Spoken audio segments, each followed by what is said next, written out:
Shandling from Tucson, Arizona. He doesn't like women who are pretty and know it and use it to hurt him. He's a wonderful comedian. He says he looks like Garry Shandling, and sure enough, he does. It's Garry Shandling. Let's say hello. Like, on the surface, a man could be vain, insecure, indecisive, or maybe even a little whiny. But I don't care about that. Underneath, he could very well be the greatest man that ever lived. All right. Well, now you've all met Garry, and you know a little bit about him. You've seen his three choices. Now Gary's going to tell us who he picked. Who'd you Well, I would have been nuts not to pick Angelica. Any romance on this date? Well, You tell him. No. Oh, you go ahead. A little bit. Yeah, Chet, there was a little bit of romance. Yeah. I beg your pardon? There was a little bit of romance. Well, just tell me a little about it. Well, I welded the car door shut.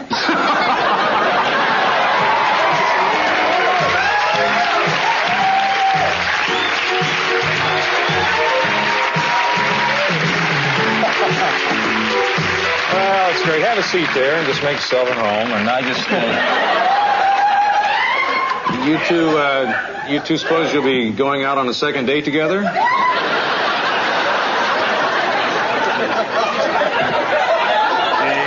guess that's all the time we have for today. I'm Chuck Woolery. I hope all your dates go as well as this one. It looks like we made a perfect match here. Maybe one of the best.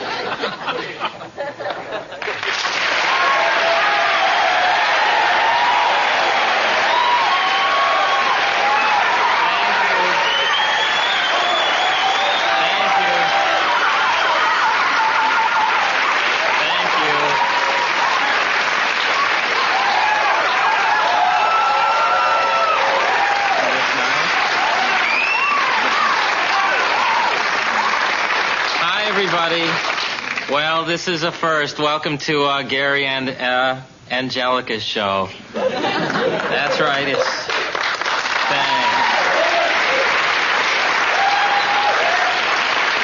You know, it's not just my show anymore, because in last week's show, Angelica and I met on the Love Connection, and you saw that clip. And then, don't applaud for everything, really. And then she moved in last week's show. I'm explaining all this because I know we have no regular viewers. And now she's here living with me. Hi. See, we're sharing the monologue now. So, anyway, I know what you're probably thinking. Oh, great, he's got another Yoko Ono on his hands. You know, won't be long, Gary's, protesting the war and doing the show naked from his bed. Which really isn't a bad idea for a variety special. But really, I don't want you to be concerned. I'm going to be wearing the same beautiful outfits that you're used to seeing in the original It's Garry Shandling show.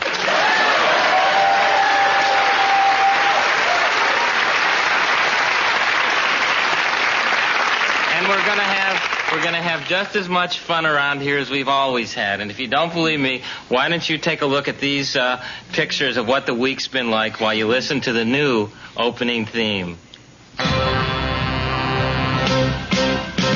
It's Garry and Angelica show, Garry and Angelica show. Garry called me up and told me that he had a girlfriend. I hear she's really pretty and things are going great, but Garry wants a new theme for their show. It's Garry and Angelica show, Garry and Angelica show. Garry putting me on the spot to think of something different. I think I'll keep the part of where I start the whistle. That's always seemed to work so well before. So now it's Garry and Angelica's show.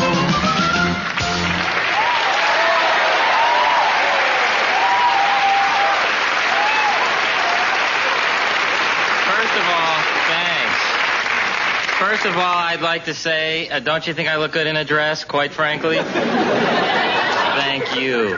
And it was a fun week, wasn't it, honey? Mm-hmm. What? Yeah. What's wrong? You're a little quiet, Ange. I I guess I'm just a little intimidated by all your friends, Gary. Oh, you mean the audience? Yes. Well, you know, you can be comfortable. They're just as afraid of you as you are them. Really? Mm-hmm. Why don't you just say something nice? Hi. I'd just like to say that Sherman Oaks audiences are the greatest audiences on the face of the earth.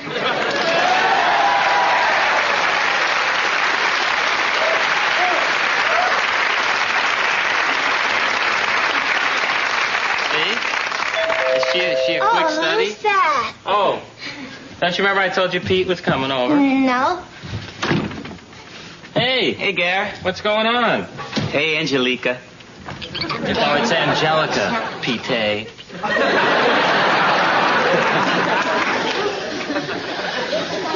Why don't you tell everybody where we're going? No. Come on. Oh, give it a try. You got to get used to it. Peter and Gary are going to play basketball, and Gary will probably be the best one. Is she great or what? Come on. Okay. Don't worry about me, Gary. I'll be fine. You sure? Yes. Okay. Well, if you need anything, there's some emergency jokes in the freezer. I won't. Okay, and if you want to use the flashback booth or any time dissolves, you feel free. No, I Okay. Miss you. Miss you, Chilly Willy. Bye, my little teddy weddy. Bye.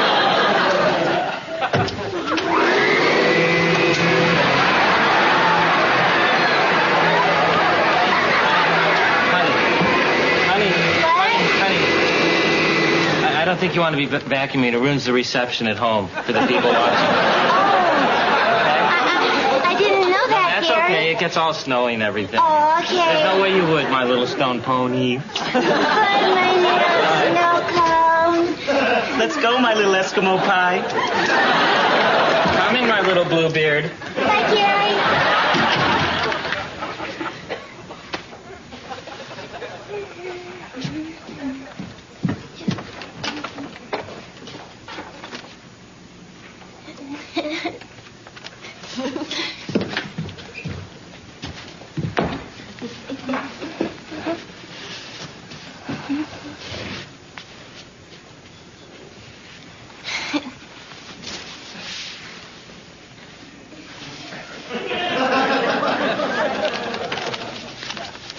Read something.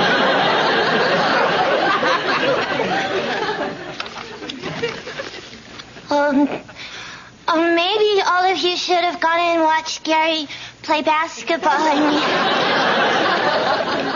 I really don't have anything exciting planned.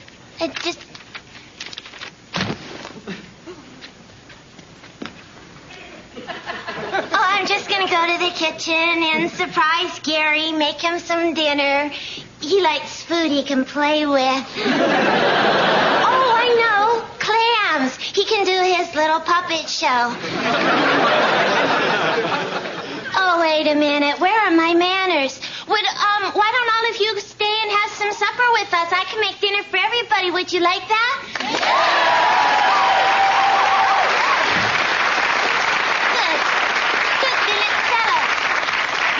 Clam bake. Great idea, Ange. Oh, hi, Leonard Smith. Is Gary around? No, he went with Peter to play some basketball. Oh, that's too bad. Say, Yes? before he left, did he mention my musical number? No. Well, you see, Ange, traditionally on the show, I come over and clown around with Gary a little bit, and then I sing a song. Sort of like Crazy Guggenheim on the old Gleason show. Really? Yeah. Well, if it's a tradition, everybody, please enjoy the music of Leonard Smith. Thank you, Leonard. I'm going to go to the pier and get some dinner. Oh, the pier. I have a friend who went to the pier once. Good old Charlie. Actually, it's sort of a sad story. Well, let me tell you the story of a man named Charlie on a tragic and fateful day. He put 10 cents in his pocket, kissed his wife and family, went to ride on the MTA.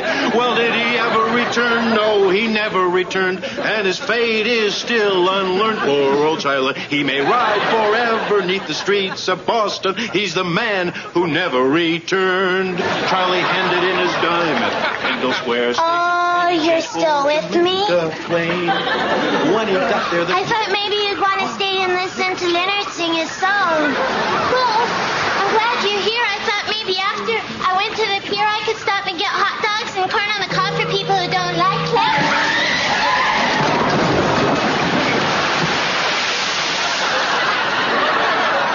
Hey, look, it's Angelica.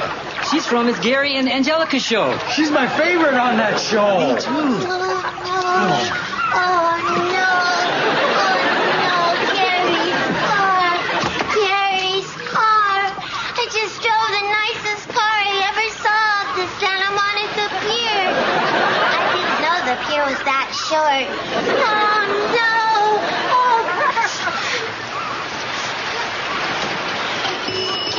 Hotel at Rome.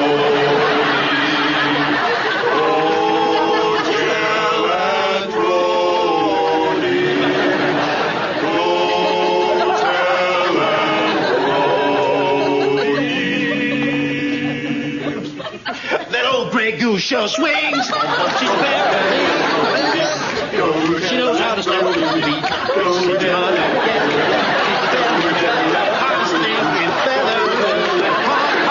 She knows how to play the thing. Home, home, she's the hardest thing in the world.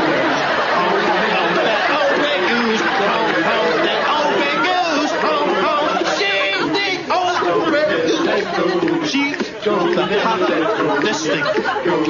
She's no foul. Leonard. Leonard. Oh, hi, Gar. Hey, Gar.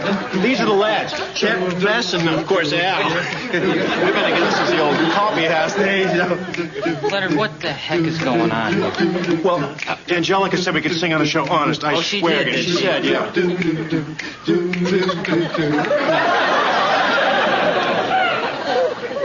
Leonard, you got to get your guys out of here, okay? Magic Johnson's coming over to teach us calligraphy. Magic okay? Johnson from the Lakers? No, Magic Johnson from the Ice Capade. Just get him out. I'm serious. We did. Pete and I bumped into Magic Johnson. He's coming over to teach us calligraphy. You know, that fancy writing. He's great at it. I know it sounds odd. He did. Have you ever seen Kareem's wedding invitations? Magic did them. They're unbelievable. Really. By the way, where's Angelica? Oh, Gar, she went out to the pier to get some food. You see, she's throwing a clam bake for the whole audience. Clam bake? Yeah. For the audience? Yeah, sounds good, yeah.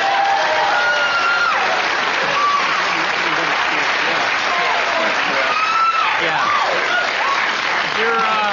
You're pretty happy about this. Yeah. You know,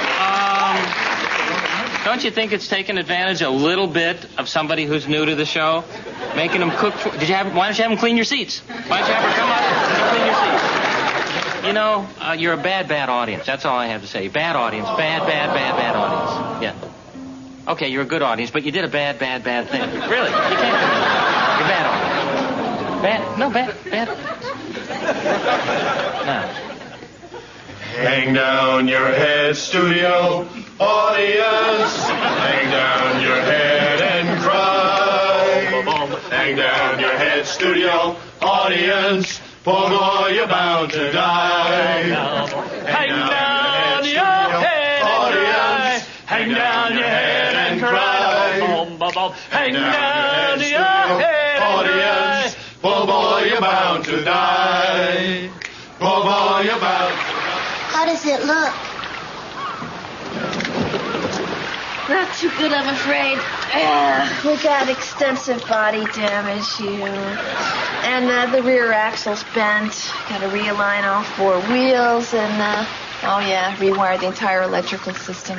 Oh, Nancy, what a mess. Oh, now, come on. There's worse auto messes. Jeez. I'll tell you about a worse one.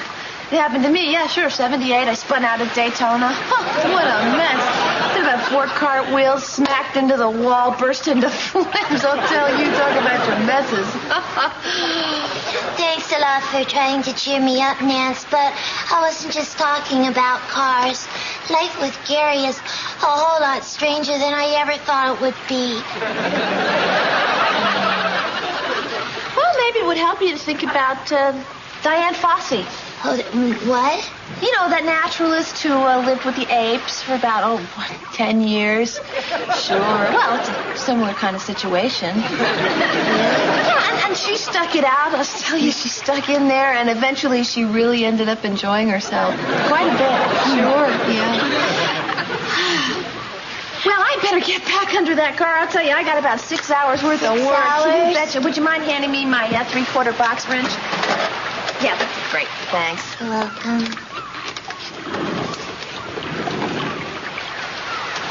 6 hours. What am I going to do for 6 hours? Oh, I know. I'll do one of Garry's time tricks and make it 6 hours later.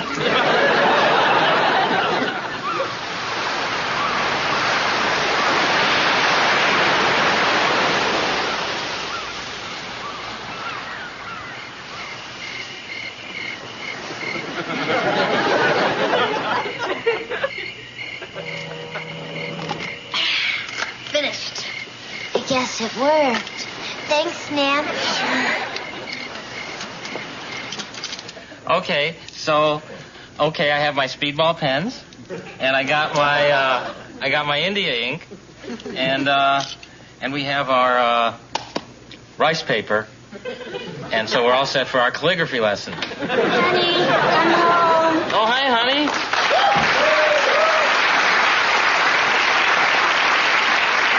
I'm glad you're here. You're just in time for the calligraphy lesson. Magic Johnson's coming over. Gary, I have some terrible news. Oh, what is it, honey? I don't want to tell you. You're going to be really mad. No, I won't. Tell me. The 2 things you love the most fell off the Santa Monica Pier today. The skee ball and the corn dog stand? No, Gary. Me and your car. I had an accident. Oh, honey, are you okay? Yes, I'm all right, but are you sure you're not mad? Oh, of course not. The car's just a material thing. Did you think I was going to yell at you like Ricky Ricardo or something? Oh, I wouldn't do that. Oh, what a relief. Oh, of course And you'll be not. glad to know that the car's as good as new. It was going to take 6 hours to fix, but I didn't want to wait around that long, so I did one of those little time thingies we always do on our show. Oh, a 6 hour time thingy? Yes, 6 Oh, hours. that must be why I'm hungry. Gary, this was in the mailbox. Oh, no. What? Gary, sorry I missed you. Keep dribbling magic number 32. Oh, honey, because you did a 6 hour time thingy, we missed Magic Johnson. Oh, honey. Sorry. Ay, caramba, entonces en la casa donde está la universidad. Ay, ay, ay, ay, ay, ay, ay. No me gusta. Por Paco Lucy. Hey, no, what's going on here? Hey, Polo, it's Chuck Woolery. Chuck, what are you doing here? Well, I always check up on the couples that come on my show. I mean, and it looks like I didn't get here a minute too soon. Hey, you don't happen to know any calligraphy, do you? No, I don't. Magic Johnson does. Now listen, why don't we go over here and sit on the couch, and you can tell me what's been going on in your lives since we saw you last. Come on over. Well, that's really nice of you, Chuck. We moved in together since we saw you. You moved in together? Yes. Gee, that's a little sudden, don't you think? Well, I think so, Chuck. I mean, I didn't know that living with Garry was going to be so hard. First of all, there's this audience that's here all the time. And they're a really nice nice audience, but you've got to think of clever things to say to them all the time. That must be hard for you. Yeah, it is, but I thought I'd be nice and try and fix them some clams, but you try and drive while you're talking to them at the same time. Well, maybe you can do it, but I wound up driving Gary's car off the Santa Monica Pier. And then you come home to some hot-headed Cuban.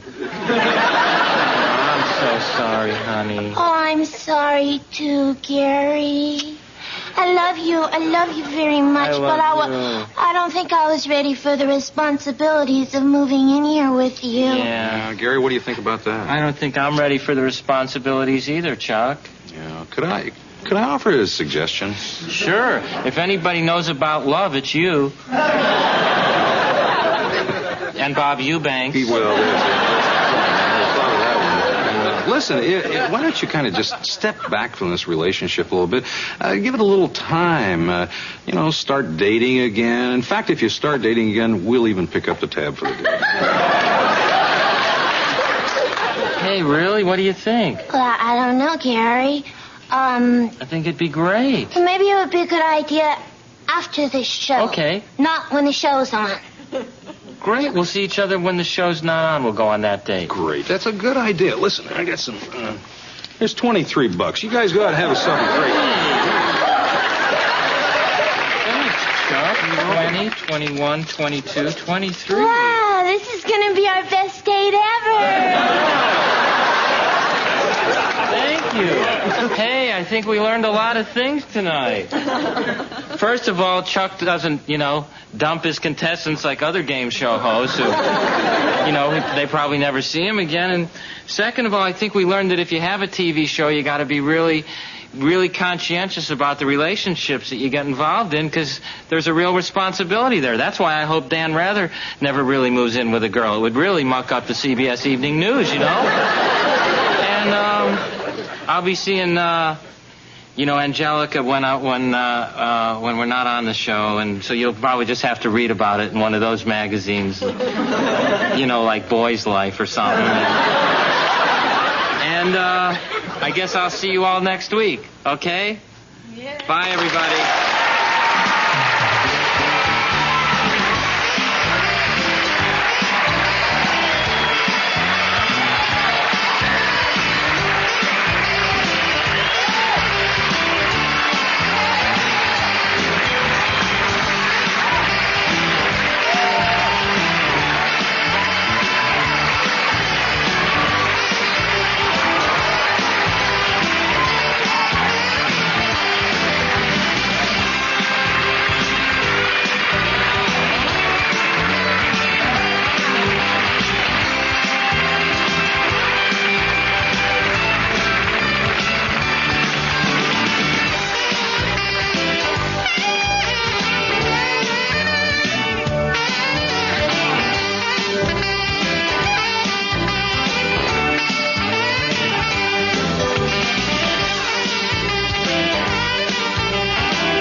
Garry Shandling Show.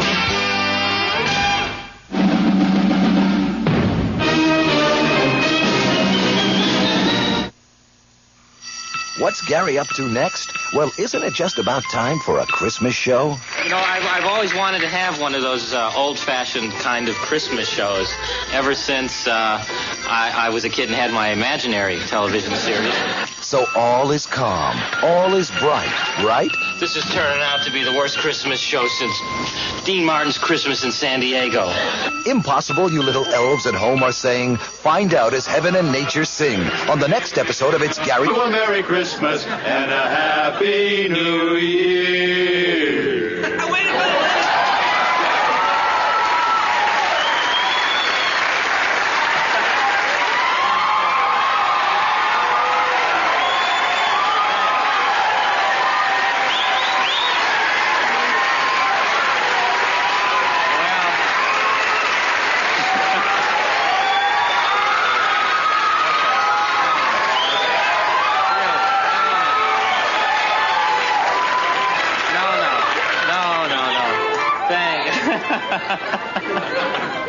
Well, guess what? Well, some of these will be rhetorical questions as we go along. It's Christmas. That's right. That's right. We didn't sing that song for nothing. It's the holiday time, and this is, of course, really very exciting for us, and for me in particular, because this is our first Christmas show. And, well, you're pretty excited to participate. And, you know, I've always wanted to have one of those old-fashioned kind of Christmas shows ever since I was a kid and had my imaginary television series, which was canceled because I was on opposite a guy who had a better imaginary series.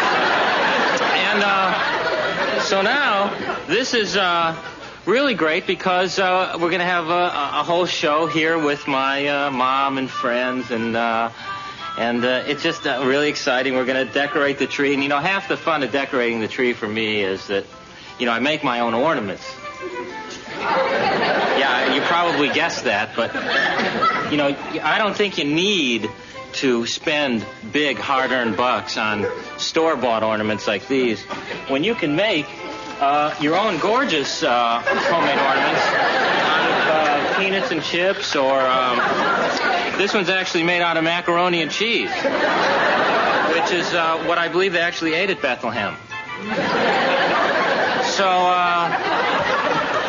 why don't we just run the opening theme, and I'll decorate my tree, and you at home can rejoice, because it's Christmas.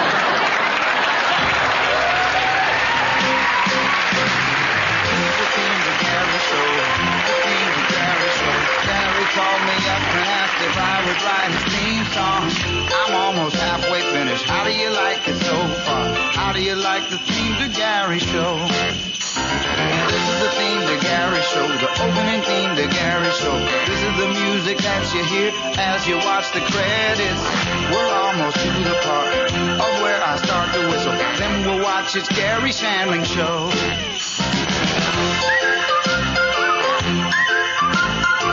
Was the theme to Garry Shandling Show.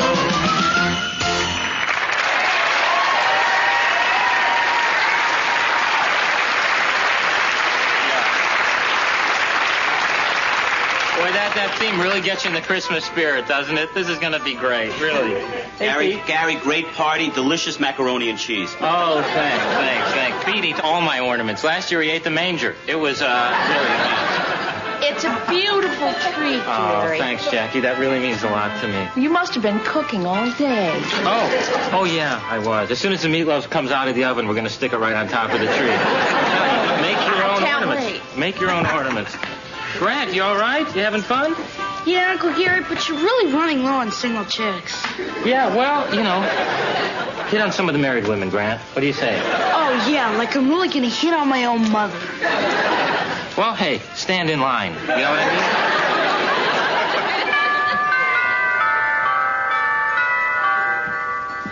That's right. I belong to the Doorbell of the Month Club.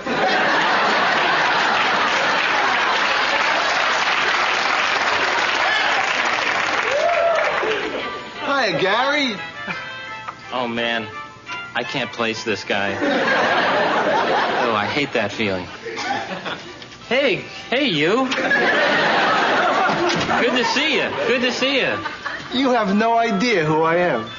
No, I've been looking forward to seeing you all day. We've been talking about you guys, really.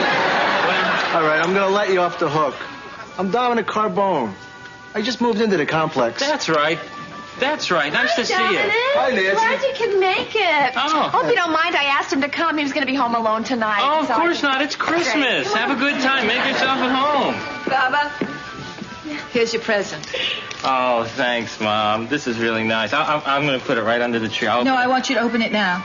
No, I really want to open it in the morning with the other presents. Baba, really. please, just for me. No. Baba, for me. Oh, Mom. He would have wanted you to have it. Oh, this is the nicest gift I've ever gotten. Thanks.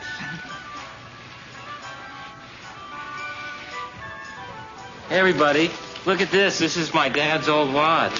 Oh, wow. Is this nice or what? You know, Wow.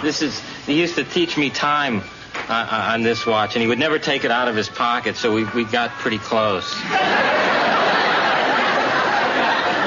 Wow, that's a beautiful watch. Isn't it? You know, you could get a lot of cash in the streets for a ticker like this. Boy, I hope my dad gives me a watch like this when he dies. Well, consider it done, little Gran. Consider it done. Hey, it's inscribed. My dearest Phil, happy first anniversary. I love you, Ruth. I wrote that myself. Good job, Mom. Oh, honey, look at the time. Pete, we better get going.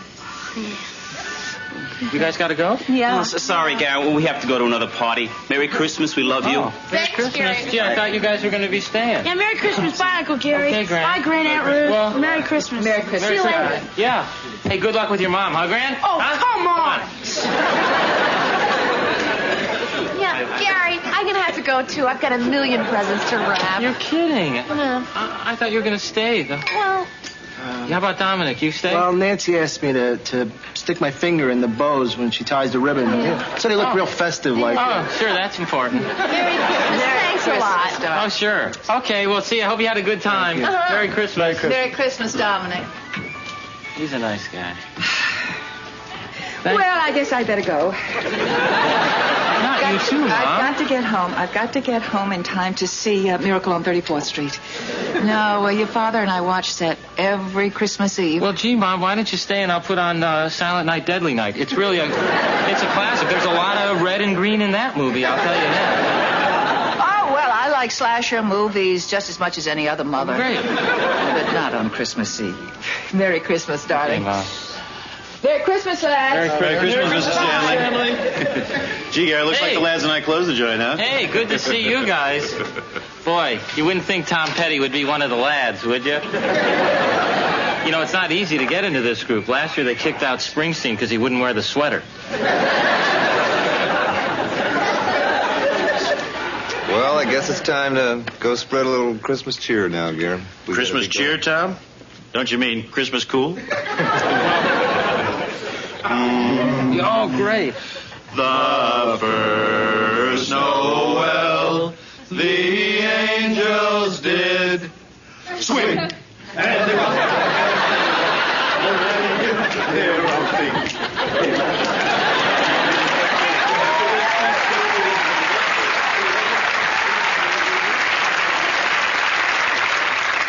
Well, this is, you know what? This is better this way. This is really better. I mean it, seriously. This can still be a fine and dandy Christmas. Because, you know, when you get right down to it, I think Christmas is a sort of solitary, sort of experience. It's an intimate. We're still together. It can be intimate now. It can be that very special kind of Christmas that just we share together. Some cookies. Anyway, and this way we can get to sleep earlier and, rewrap my dad's watch so I can open it in the morning again and act like I'm surprised.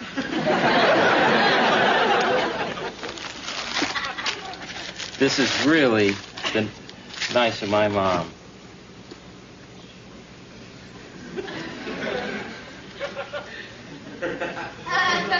Okay, it was right here, right? Oh, great. Now I give you a question that I don't mean to be rhetorical, and you just sit there. Well, that's great.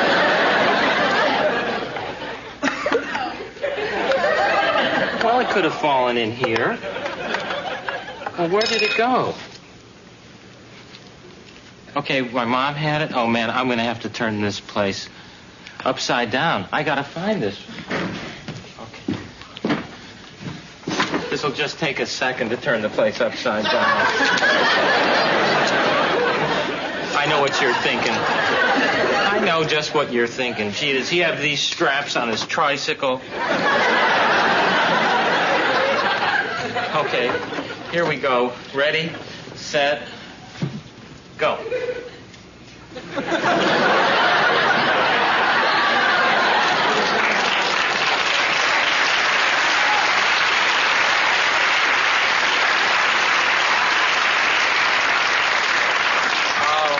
think I just gave myself a wedgie.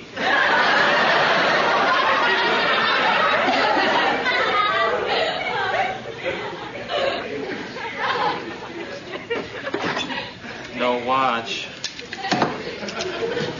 Whoa. All right. Okay. Don't panic. No. It's not your set. It's not your set.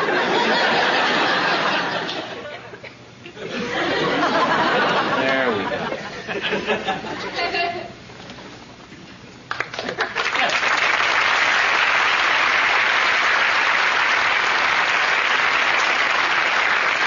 You're probably wondering why nothing fell. Well, everything I have's on Velcro.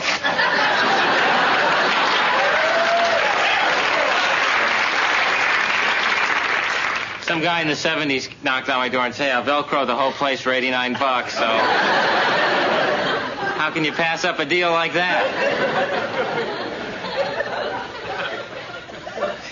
Anyway, all right, well, someone must have taken it by mistake, you know. My mom's going to feel horrible, but, okay, who could have taken it? My mom had it, and Dominic had it, the new guy. That's what you're probably thinking, oh, the new guy took it.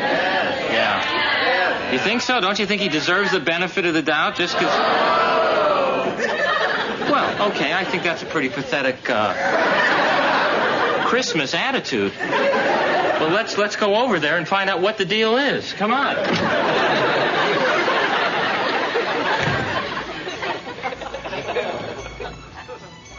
Man, I hope he didn't steal anything out of Nancy's place.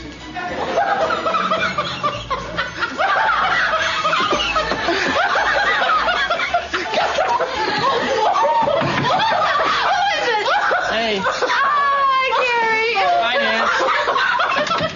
Oh, Garry. I tell you, this is the best Christmas I've had in 10 years. Oh, really?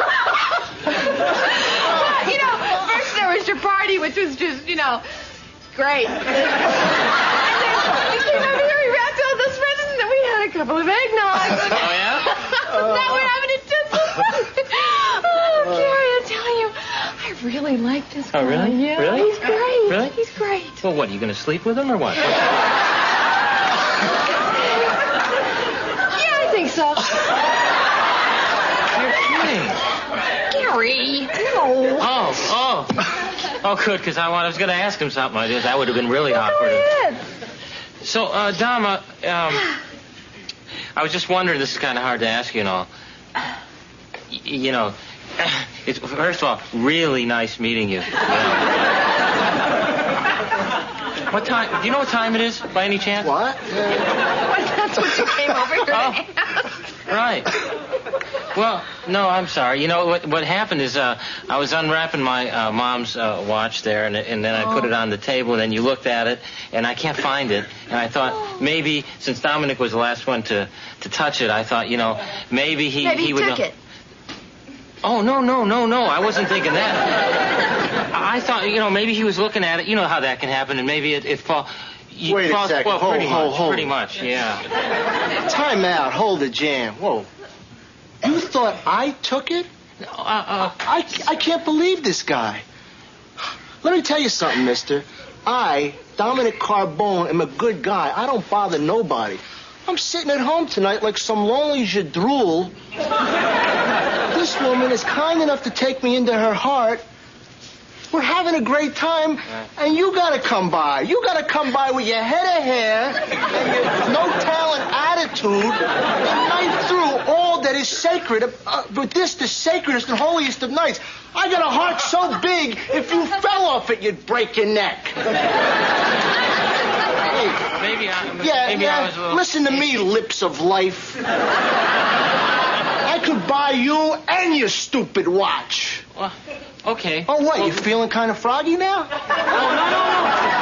Come on, if you're feeling froggy, leap. No, you misunderstand. I often stand up right after I sit down. It had nothing to do with making a move there. Nance. Come on, clown face. Clown face? Nance, he calls me clown face. Yeah, that's right, Garry. Take up. Okay, maybe I was a little hasty. Maybe I dropped it. You guys have a Merry Christmas. Yeah, Merry Christmas, Garry. And This is turning out to be the worst Christmas show since Dean Martin's Christmas in San Diego.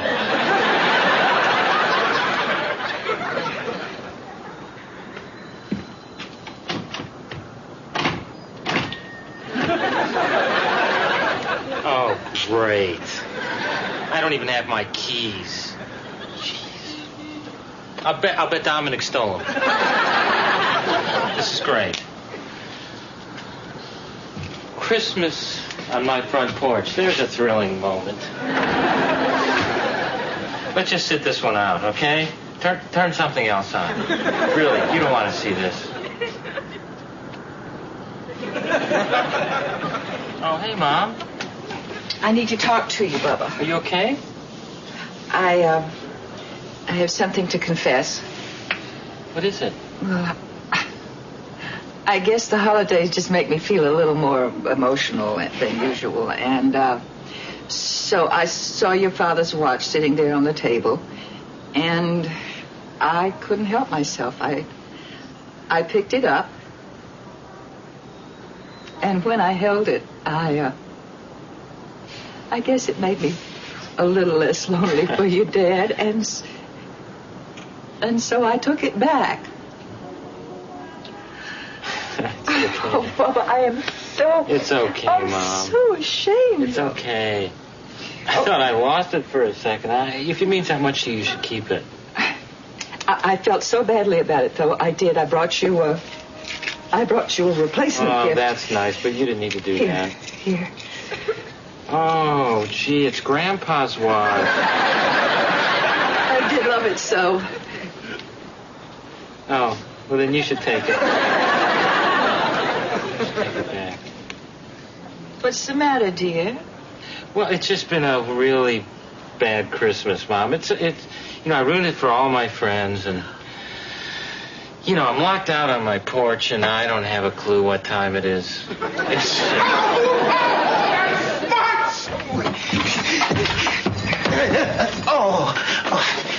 Hello, Gary. Hey, everybody, it's Santa Claus. Come on, Mom.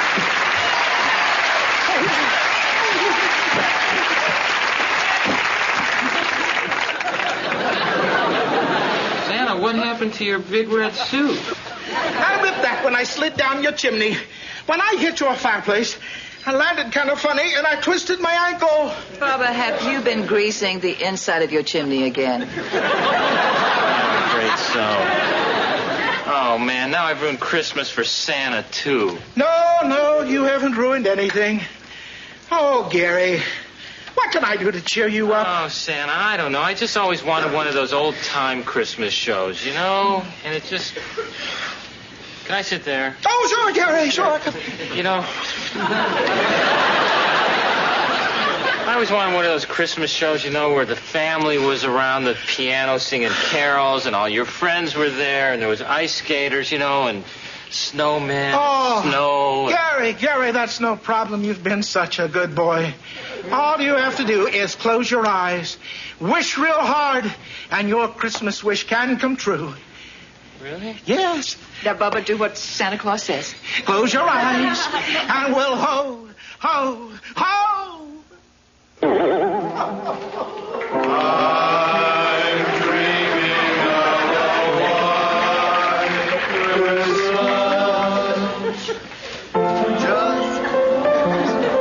Can you believe this? There's all my friends and Christmas carols and ice skaters and, hey, isn't that Peggy Fleming? Well, maybe not, but still. And look, snow. I gotta get that roof fixed. Thanks, Santa. Oh, don't mention it, Gary. Well, I guess I had better be going. Oh, damn it, to hell, my foot. I have 14 million houses left to go to. Well, Santa, why don't I take your route this year? You take my route, Gary?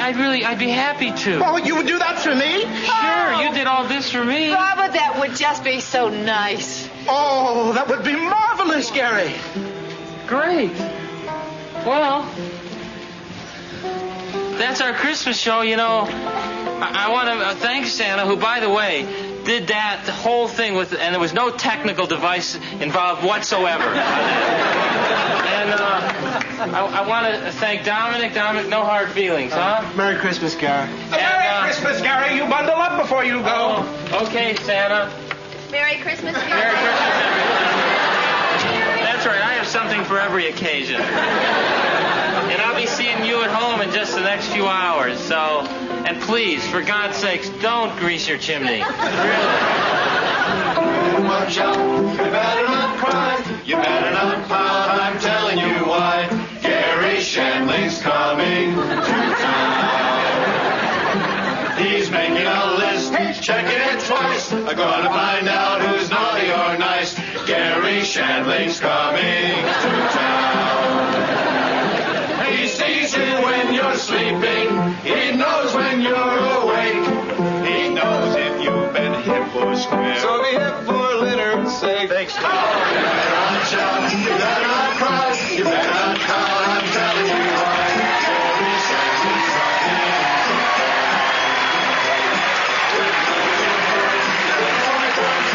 Merry Christmas, everybody. Garry Shandling's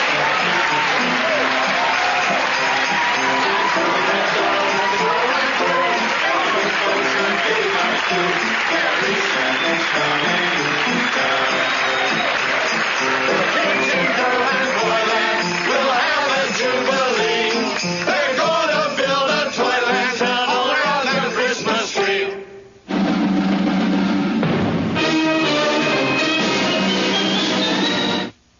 What's Garry Shandling up to next? Well, he's keeping an eye on Grant's date, but she's only got eyes for him. Rand, how did your date go? Gary stole my girlfriend. Will Grant be driven to desperate measures? How do you do it? How do I do what? You ruin dates when you're not even on them. Everything's up in the air on the next It's Garry Shandling Show, only on Showtime. Boy, this is exciting. If you've ever wanted to be even a small part of television history, then get ready. Hi, I'm Jackie Schumacher, the mother of, what's his name, with a few guidelines about what to name my new baby boy. 1, nothing too long. Schumacher is enough for any kid to handle. And 2, nothing too unusual to make Grant feel inferior. He's having enough adjustment problems as it is. And, well, let's see. Oh, let's let the announcer give you the rest of the details. Mail your entries to Name the Schumacher Baby, care of It's Garry Shandling Show. Post Office Box 6010, Department 849, Sherman Oaks, California, 91413. All entries must be received by the closing credits of the 10th show. Offer void where prohibited by law. Oh, and one for me. Make it a name his mother.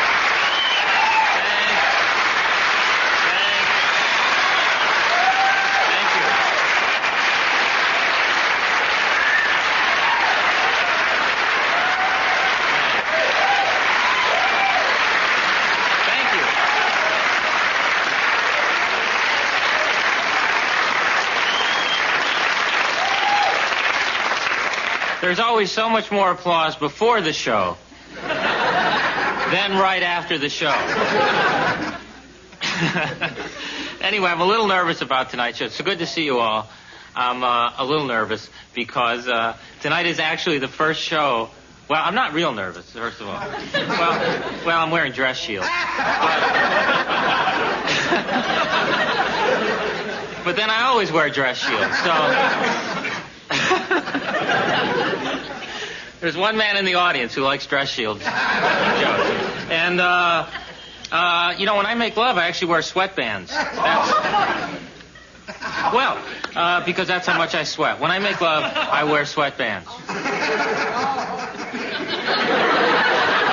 I'm going to work to this one man, ladies and gentlemen. The truth is I'm a little nervous because... tonight is the first night on the show we're actually going to show me working in a nightclub. And, you're excited. I know what you're thinking. Gee, if we'd known we were going to spend the night in some slimy, smoke-filled room that smells like alcohol, we could have gone into the kids' room. But this will be really So much more fun because, of course, it's a comedy room and we're going to have a lot of fun because there'll be no kids there. Who is this? You know, I'm going to... Can I check who this guy is? Normally, I don't like guys who laugh at jokes that no one else laughs at, but... Can I do this? Where are you, sir?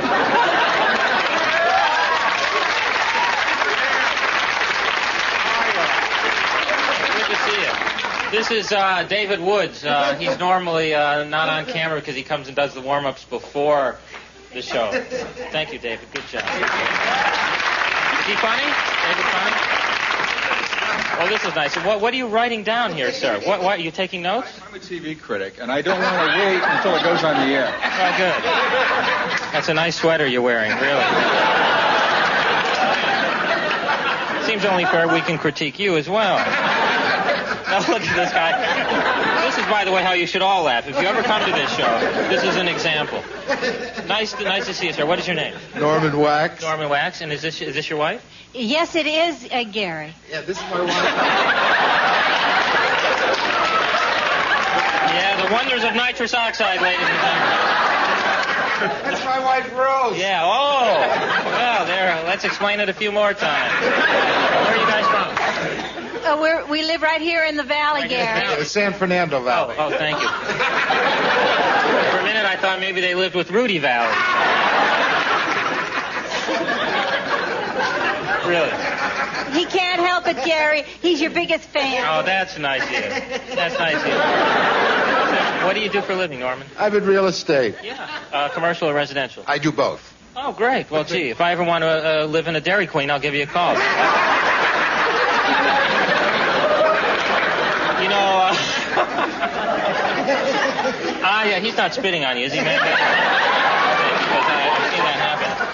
Actually, I had a realtor who once showed me a house here in the valley. It was like $350,000, and he said, well, it has a great view. I said, for $350,000, I better open up the curtains and see breasts against the window. I don't want to see lights for $350,000. I can buy lights. You can buy lights. You know what I mean, Norman? Whoa, down the wrong thing. Okay, that's all right. The thing about where... Yeah, okay, loosen it up then. Loosen it up. All right. Okay. Is he all right? Is something wrong? Oh, gee. Is he... Oh, is something's wrong? So, Norman. He's not breathing. Oh, my God. Is there a doctor? Is there a doctor?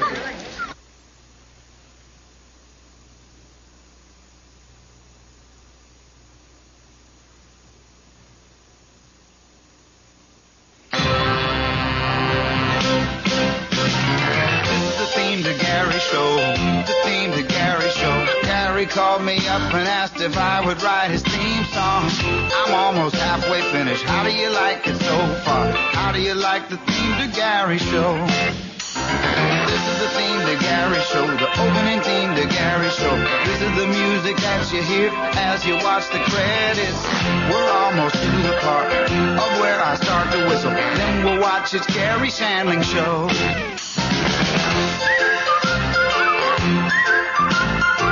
Was the theme to Garry Shandling Show. All right, the guy died, okay? I've never seen anything like it. I don't know what to say. 1 minute, he's up there laughing, and the next minute, he's dead. I feel horrible about this.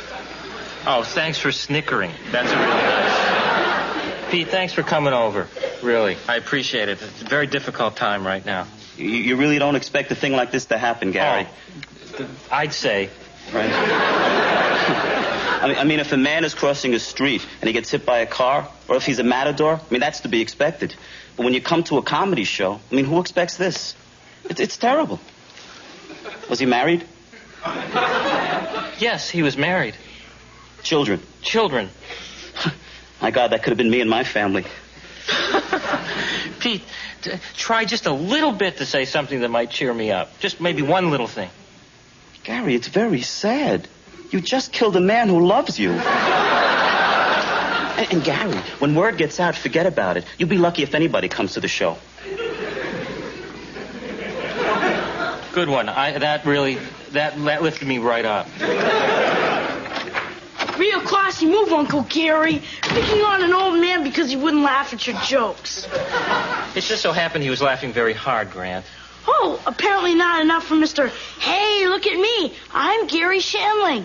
No, you had to slug him. I didn't. That's not what happened, son. The man died from laughing too hard. That's right. Oh, that's not the word on the street. But if that's your story, I'll play along because I don't want you to come after me, Uncle Gary. Don't push me, Grant. I might just Gary. tell you a couple jokes. Gary, you ready? Oh, hi, Nance. Ready for what? Well, your nightclub engagement, doesn't it start at 9 no, o'clock? No, I'm not going. I can't go and be funny tonight. Gary, now listen to me. You No. did not kill Norman Wax. Well, says He who? just happened to die while he was laughing at your old breast pressed against the window joke.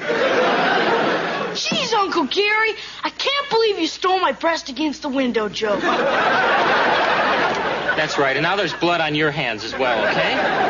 His joke. I've been framed when you get right down to it.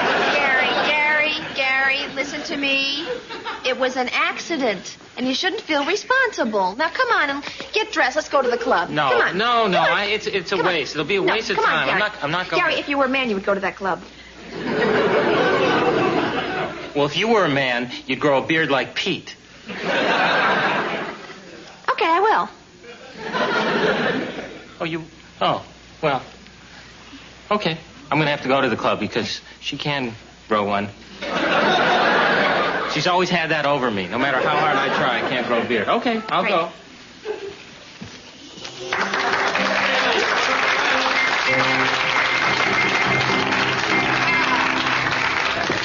Right, and his amazing swords, ladies and gentlemen. Wow, there's a new way to floss your teeth. What? Now, ladies and gentlemen, I'm going to ask you a question. How's my hair? Well, the next gentleman knows the answer to that question because you've seen him on the Today Show and his own television program, which I understand is charming. Of course, I haven't seen it. Have any of you seen it?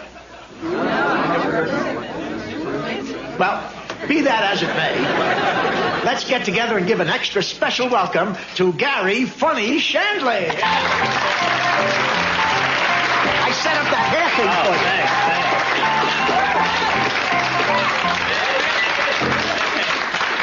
Thanks. It's really nice to see you. Nice to be here at Mr. Peck's in the Valley. I've got anyway.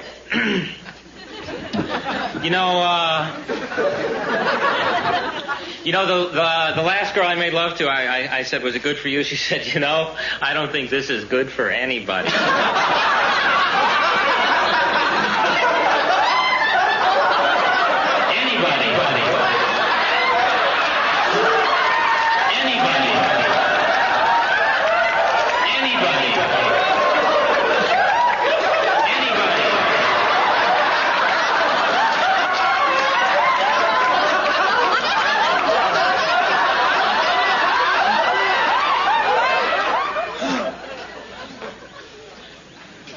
Look, folks, I'm sorry. I can't do this. You're a beautiful audience. What the hell was that? Oh, I nearly killed Abe Lincoln. I know it sounds weird. I quit. I'm through. Gary! Abe Lincoln, how come everybody else can grow a beard? Ruth, there must be something we can do. Wait a minute. Have I got an idea? Why don't we? That could work. And how about... Well, do you think that is better than... Oh, yes, if only we could just... Good, all right, it's settled. We get Carl Reiner to come over and cheer up Gary. Great idea.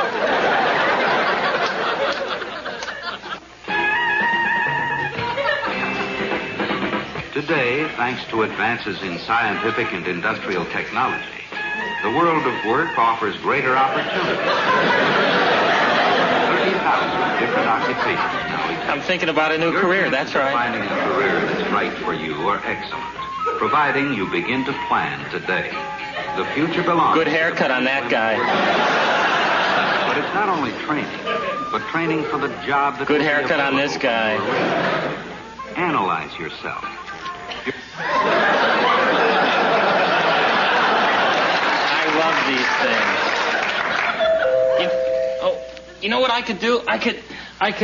You know what I think I should do in a new career? I should be an actor on one of these things. That'd be great. I wonder who this could be.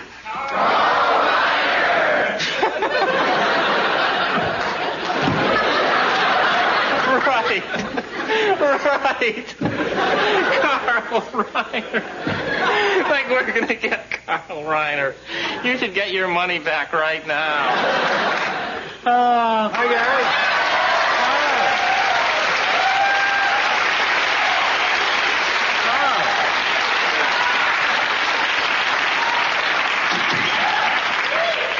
It's great to see you. You know, I had a feeling you might stop by. Come on in. What are you doing here? Well, your mother called and whispered that you were thinking of giving up performing. Oh. Can I get you something? Is that Chinese food? Oh, yeah. Is it cold? Oh, yeah, it's very cold. cold. Oh, great. Ice cold. Good. Carl, I didn't know things were that bad.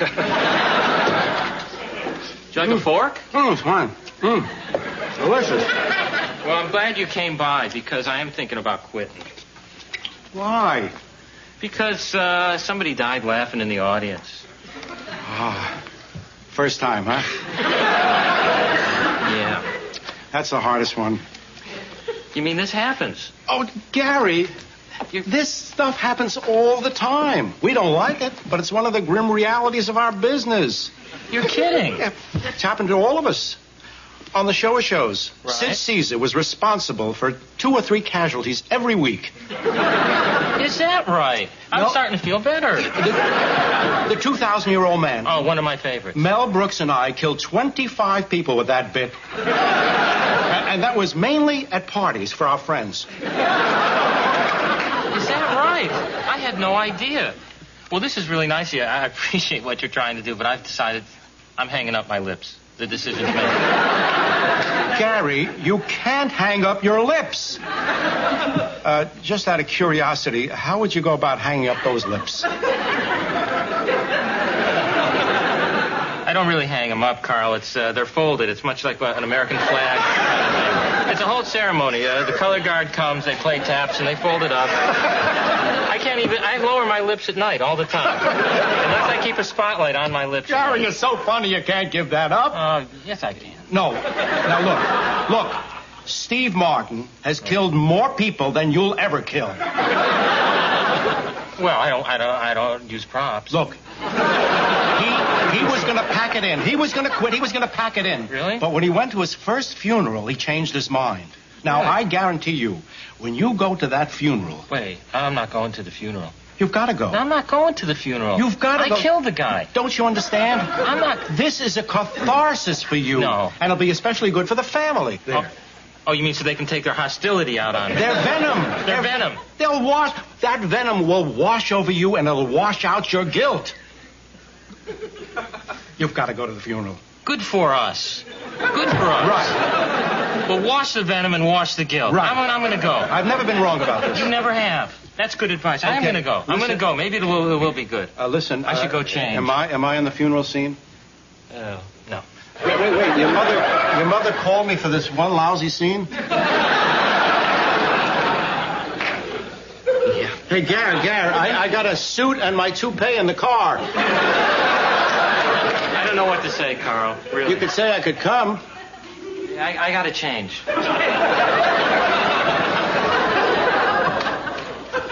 Cold spaghetti and one little scene.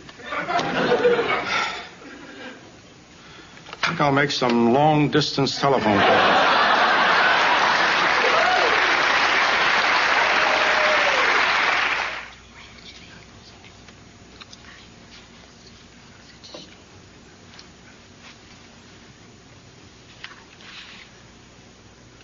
Hey, no clowning around. Excuse me. Aren't you Garry Shandling? Oh, yeah. Uh-huh. Did you know Norman? Oh, well, you know, we had a few laughs together. Garry. Mrs. Wax. How good of you to come. Norman was so crazy about you. Where's the venom? Where's the anger? Where's the hostility? You pay a guy big bucks, a big guest star like Carl Reiner to come on and do a scene, give you advice. How come I still feel guilty? Guy comes in, eats all my Chinese food. And I'll bet you anything he made some long-distance phone calls. I'm serious. Gene Wilder won't even have him over to the house anymore. I'm sorry, Mrs. Wax. I was just talking to some friends. Gary, Norman is over there. Oh, I thought that was him. The services will start very soon, so don't be too long. Oh, okay. That won't be a problem.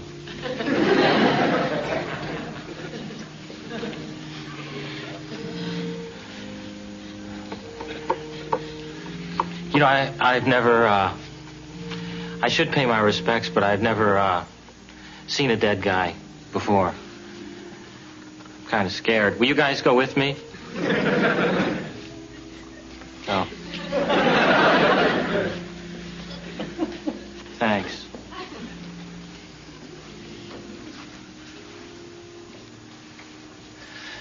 Ew.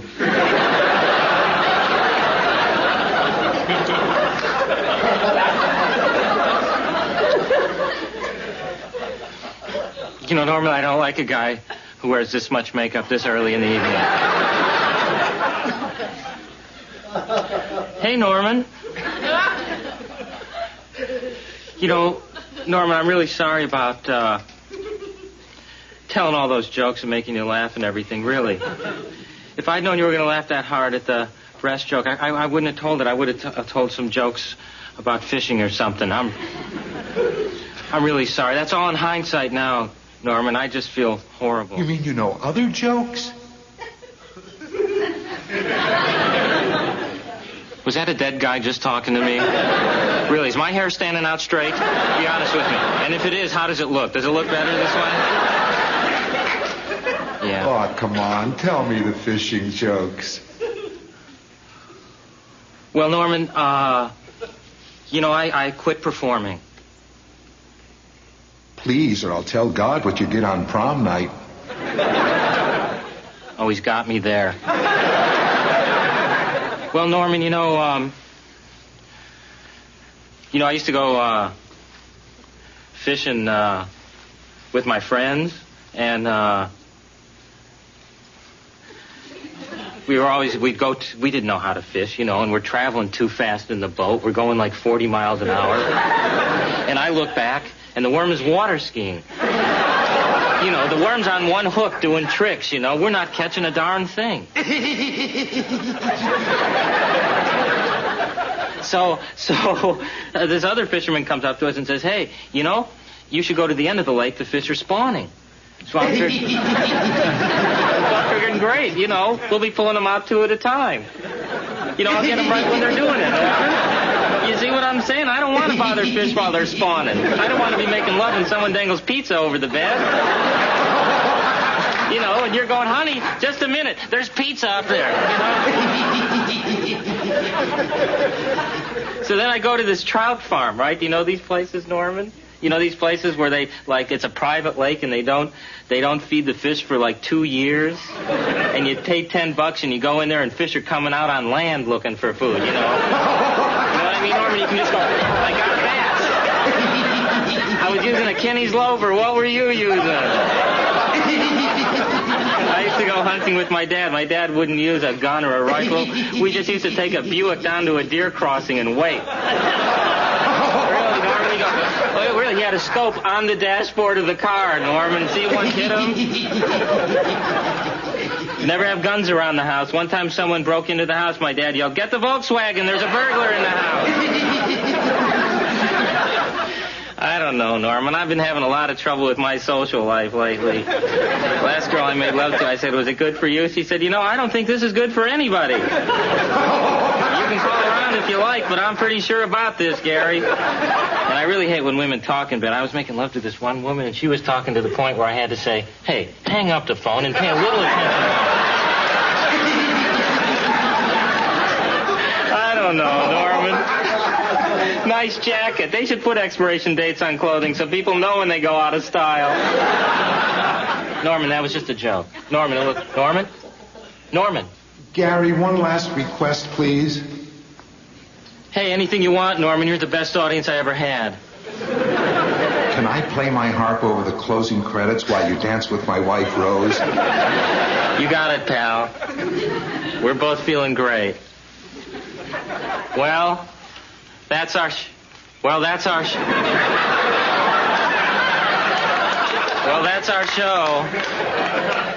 That's right. We have a lot of cameramen, and we pay them a lot of money, and I say let's keep them all on their toes. Well, I think that I'm going to do comedy again. I feel great. You know, if you can make it... Are you happy, really?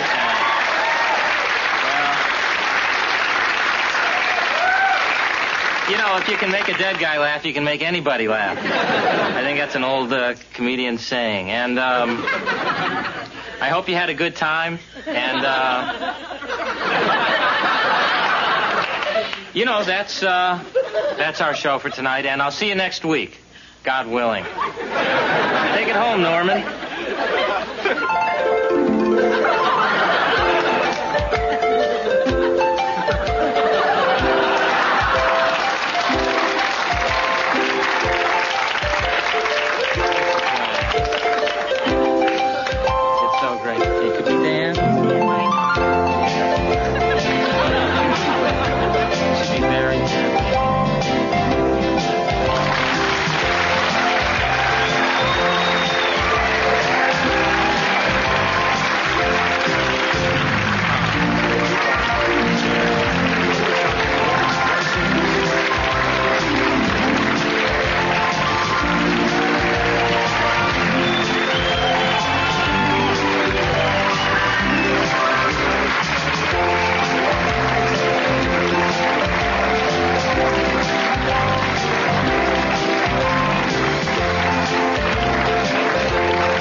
It's Garry Shandling Show.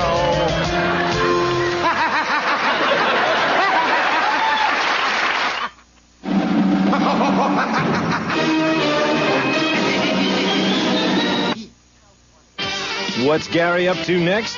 Well, the Footloose one himself is now coaching Grant's soccer team. I'm actually one of those ex-jocks who was lucky enough to get his own series, you know, like Fred Dreyer and Merlin Olsen and B. Arthur. So what else is he going to try for kicks? I don't remember hearing anything about a warm bath in the playbook. Find out on the next episode of It's Garry Shandling Show. Oh.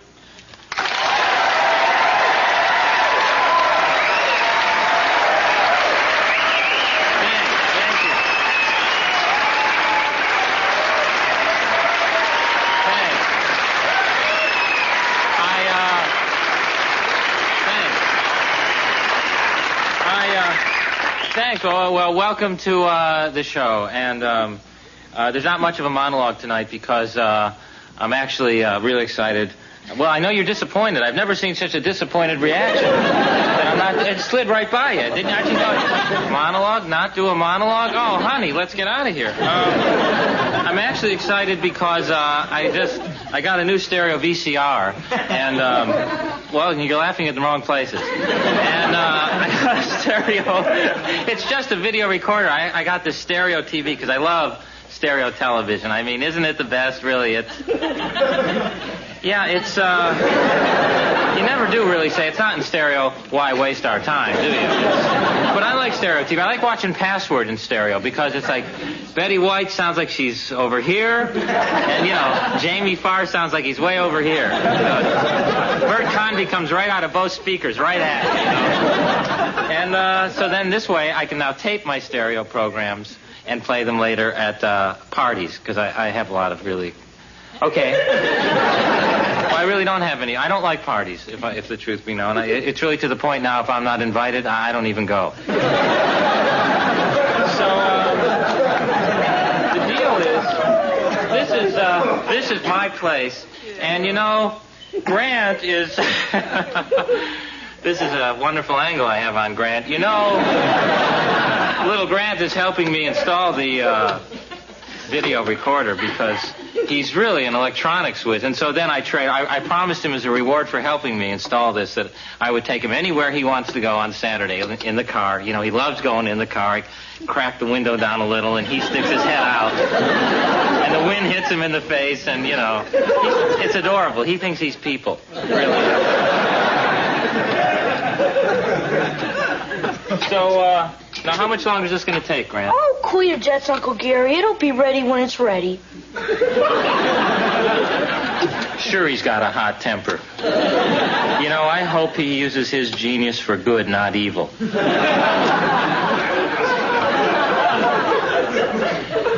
Uncle Gary, do you have any coaxial crimpers? Oh, you know, I got a lot of crimpers next to my bed, but I don't think any of them are coaxial. It's got to be coaxial, Gotta be coaxial. Okay, well, you know what I'll do? I'll go over to Solomon's hardware store and pick some up. Okay. It's about a 2-minute walk from here. I hate to leave you hanging for 2 minutes right in the middle of the show. Well, you know what? We can run the opening theme. That's 41 seconds, and I'll run instead of walk, and I'll be back in 41 seconds. So you won't be alone, okay? This is what we can. You time me. Ready? Set. The theme to Gary Show. The theme to Gary Show. Gary called me up and asked if I would write his theme song. I'm almost halfway finished. How do you like it so far? How do you like the theme to Gary Show? This is the theme to Gary Show. The opening theme to Gary Show. This is the music that you hear as you watch the credits. We're almost to the part of where I start to whistle. Then we'll watch It's Garry Shandling Show.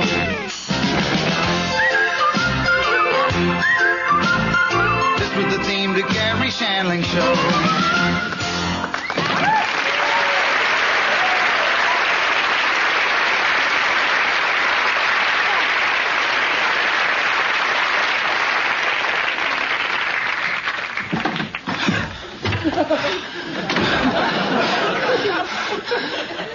How close was I? I'm really sorry that took me a little longer than the opening theme. Solomon's was out of crimpers, and I had to run down to the downtown store. How's it going, Grant? Oh, yeah. All right. Yeah. Why are you posing like you're in GQ? Oh, I don't know. I guess I'm just a cool guy.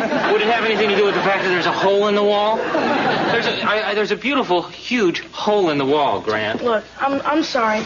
I guess I yanked the cable too hard. Oh, yeah, Grant always forgets about his superhuman strength. You know, one time he actually sat in a chair and it broke. Grant, it goes all the way through to the next apartment. I know, I'm sorry. Hey, Mr. Sparks. Hey, I'm Garry Shandling, your next door neighbor. What is this hole doing here? Well, I'll come right over and explain it to you. No, you won't. I don't want you to break anything in here. I'll come over there. Righto. Well, all right, this will be good. Oh, boy, what a crotchety old coot. Hey, come on, Grant. That's no way to talk to older people. You know, they're very wise and they have a lot to offer. Who do you think that is? Hey.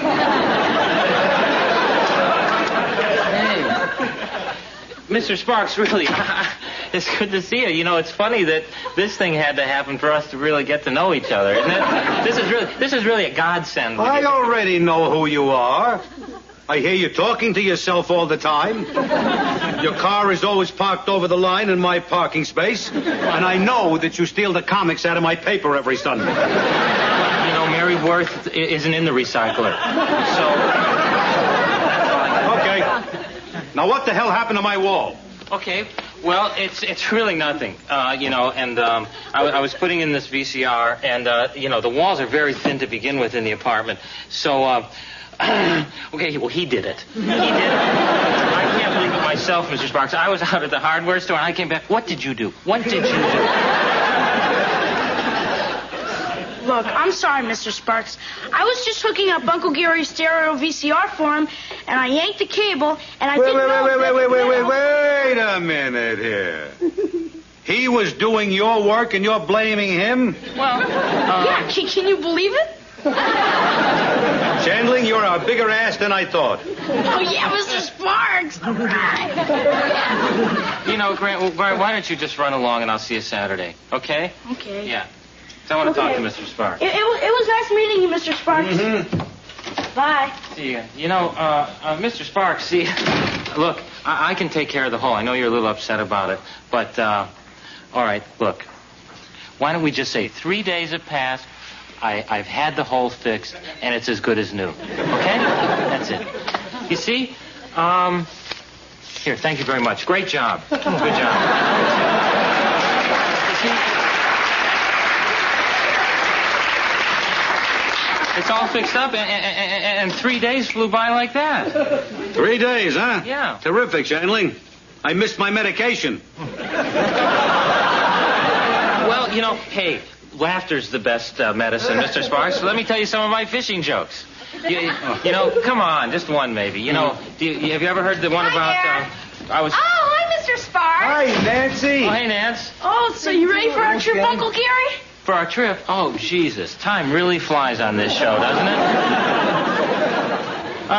Yeah, where do you want to go? Do you know? Yeah, I'm going to go to Shandling Land.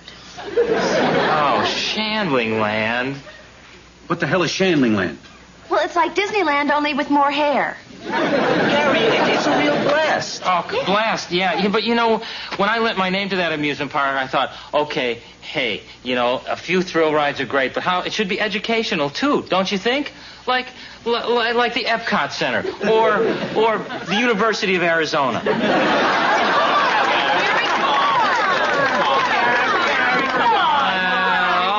right. You always get me with that one. Okay, all right. Oh, hey, can Mr. Sparks come too? Hey, that's a great idea. I don't think Mr. Sparks would be interested. Shows how much you know, Shandling. I would love to go. Terrific. All right, Mr. Sparks is coming. Well, all right, then. With the following conditions. You are not to go on any rides with me. You are not to touch me. You are not to talk to me. And above all, you are not to look at me. Hey, sounds like one of my dates.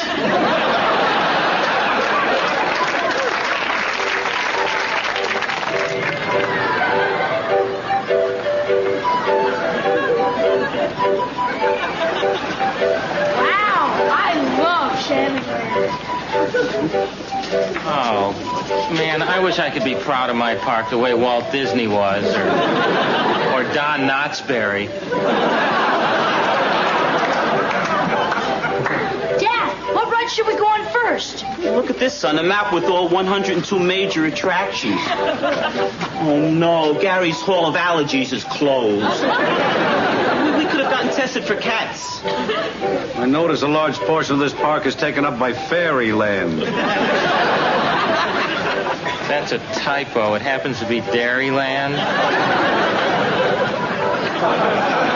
Oh, Mr. Sparks, come on, let's go on the magic hair dryer. Lead on. You know, Mr. Kyle's the operator. He'll catch us up on all the latest gossip.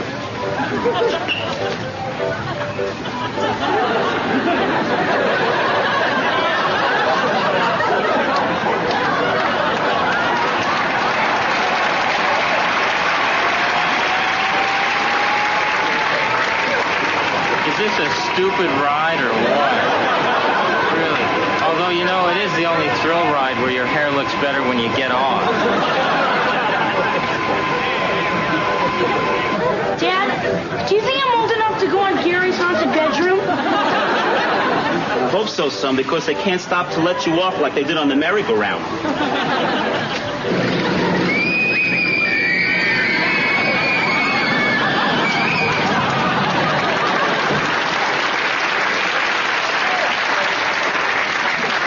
You know, that's really a nice soundproof door. I got to get one of those for my real bedroom.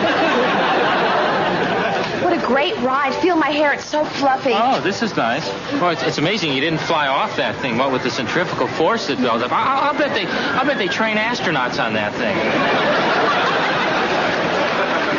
Did you enjoy the ride, Mr. Sparks? Yeah. Of course, I didn't learn anything.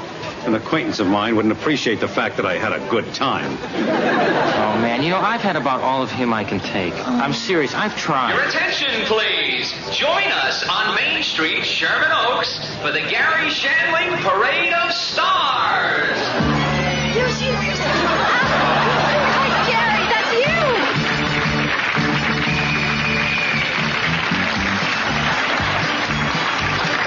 Hi, everybody! I'm Garry Shandling. Welcome to Shandling Land. Hey, how's my hair?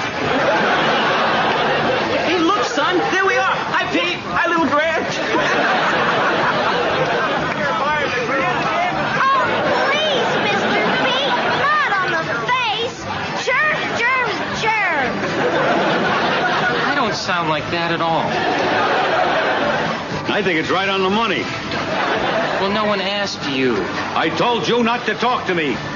Well, I wouldn't talk to you if I didn't have to listen to you. That's it.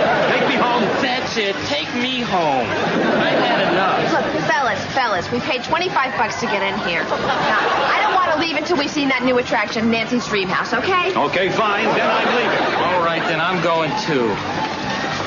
Fine. Fine. I'm going to do this one thing and I'm leaving. Fine, me too.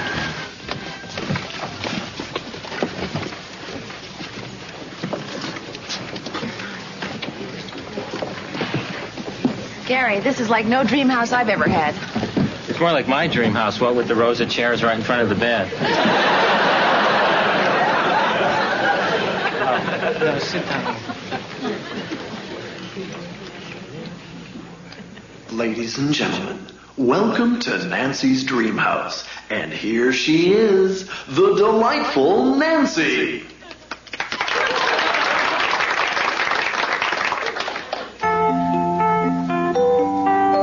What shall I wear for Garry today? I think of Garry at work and play. I hope that Garry is on his way, for I love the boy next door. I cling for him. I burst with pride when I'm seen with him. But what do I really mean to him? He's Garry. He's Garry. He's Garry, the boy next door.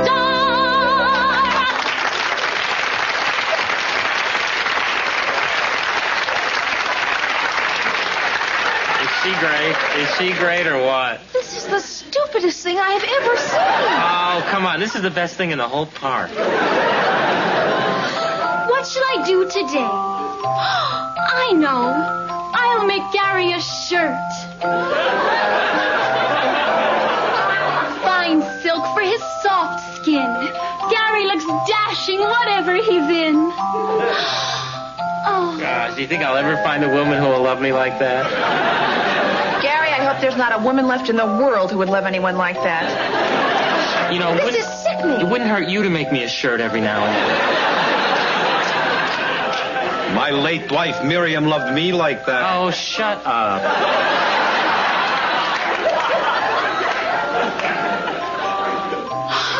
Well, it's time for me to go to bed. But first, my little prayer must be said. Oh, for the love of God. Would you keep it down? She's praying. Shandling Land is a magic place where people don't care about age, creed, or race. All the world's troubles would disappear if we kept Garry's spirit throughout the whole year. So, whether you're short, portly, regular, or tall, or even if you've knocked a hole in someone's wall, can't you find it in your hearts to love your neighbors one and all? So let's all reach out to one another. Let's all join hands and love thy brother.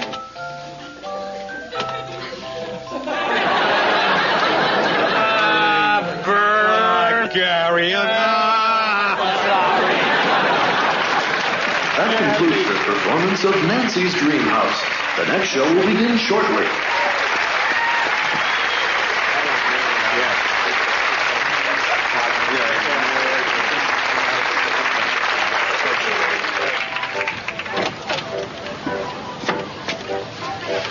boy. You know, I've seen a lot of Broadway shows, and this is the best thing I've ever seen. Really, take my word for it. You don't... He's Gary. He's Gary. He's Gary, the boy next door.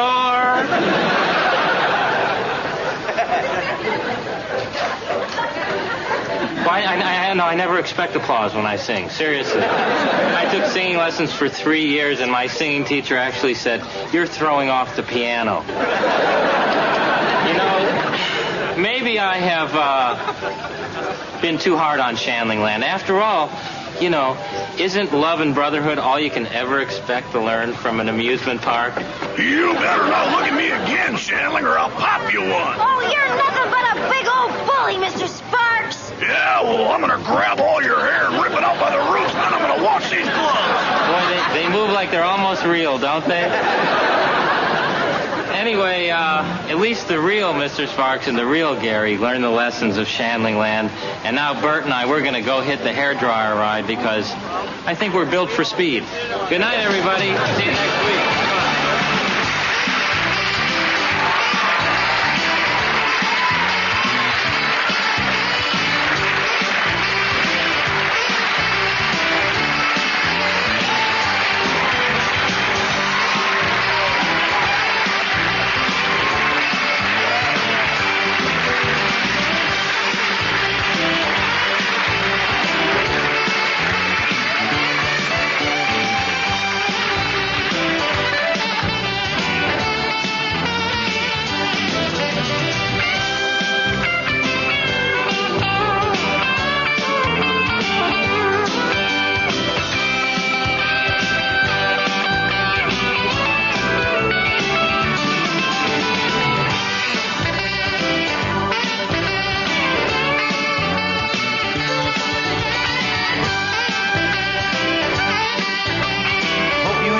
Garry Shandling Show.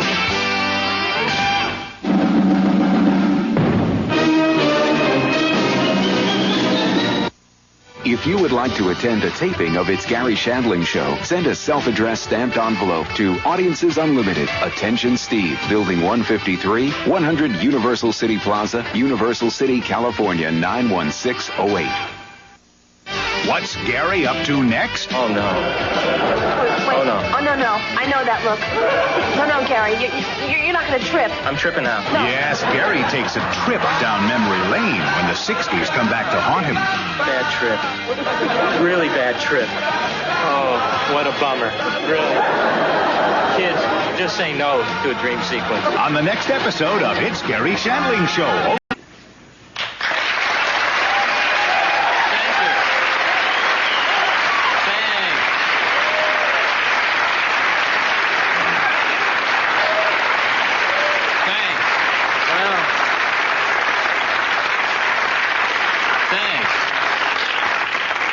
Well, welcome to the show. And, no, I really mean it, because just the fact that you're here is enough to make the whole thing worthwhile. Boy, I sure have learned how to kiss up to an audience, haven't I? Anyway, I know what you're thinking. What is this silver thing hanging around my neck? Well, it's a musical instrument that I learned how to play when I was little. Because my folks wouldn't let me play like a trumpet or drums or anything, so I got a whistle. Yeah, well, it's a lot more romantic to women than that starter gun that I used to play. And, it's going to come in really handy because actually the deal is I'm going to be the new coach on Little Grant Schumacher's soccer team this week. Yeah, that's right. That's the story. And,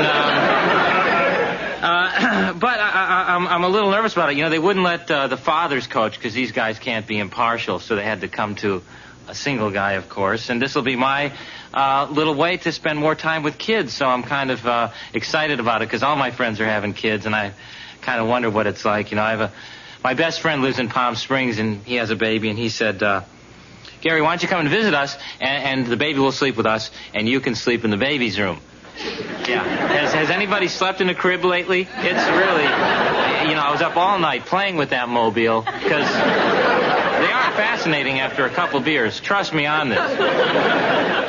So, why don't we start the opening theme, and I can play my whistle along with the theme where it's called for, and then I'll see you in 41 seconds. Okay? Ready, set, warm up. This is the theme to Garry show. The theme to Garry show. Garry called me up and asked if I would write his theme song. I'm almost halfway finished. How do you like it so far? How do you like the theme to Garry show? This is the theme to Garry show. The opening theme to Garry show. This is the music that you hear as you watch the credits. We're almost to the part of where I start to whistle. Then we'll watch It's Garry Shandling show.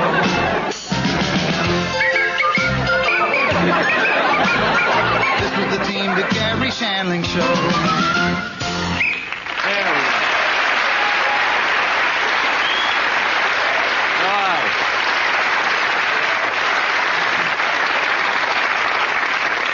go. Those lessons I took a long time ago really paid off, didn't they? Really, I'll play Flight of the Bumblebee for you a little later, as soon as I get some feeling back in my lips. Really. Hey, Coach. Ready to go? Oh, hey, guys. Yeah, just about. Are you excited? Well, I'm a little nervous about this, but it'll work out. Oh, no. You don't have to be nervous. No, the kids are going to love you. And don't forget, you were a great soccer player yourself. Well, yeah, I was. I'm actually one of those ex-jocks who was lucky enough to get his own series, like Fred Dreyer and Merlin Olsen and B. Arthur and Betty White. Yeah. Oh, Betty was great in the ring. Do you remember that? Boy, oh, boy. I still picture her in shorts most of the time, quite frankly. Garry, just because Grant is a super athlete, don't feel that you have to give him preferential treatment. Yeah. Oh, that takes a lot of pressure off me, Pete. Thanks a lot. Really. No problem, Garry. Hey, look, Grant is waiting in the car. Let's go. Come on, Garry, let's go. No, you guys go ahead. I'm going to walk. Are you sure? Oh, yeah. Gary, I'm driving over in the new Volvo station wagon. Pete, don't start with this again. It's not even new. It's 4 years old. Take the window sticker off it, Pete. You're not fooling anybody, all right? Seriously. Oh, yeah? Okay, I fooled you. Oh, yeah. It's 6 years old. I bought it used, and it's a Honda. All right, you fooled me a little. Well, we'll see you over at the field, Okay, Garry. see you all right? guys. See you over Fooled there. you. Fooled me. Pete gets excited at the silliest things, doesn't he? Well, let's go this way, because Pete has one of those little evergreen air fresheners hanging from his rearview mirror, but it's just not the same as the real thing. So let's go through these woods. Come on.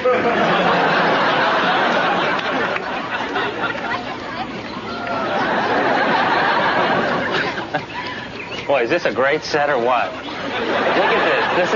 It looks like we're outdoors.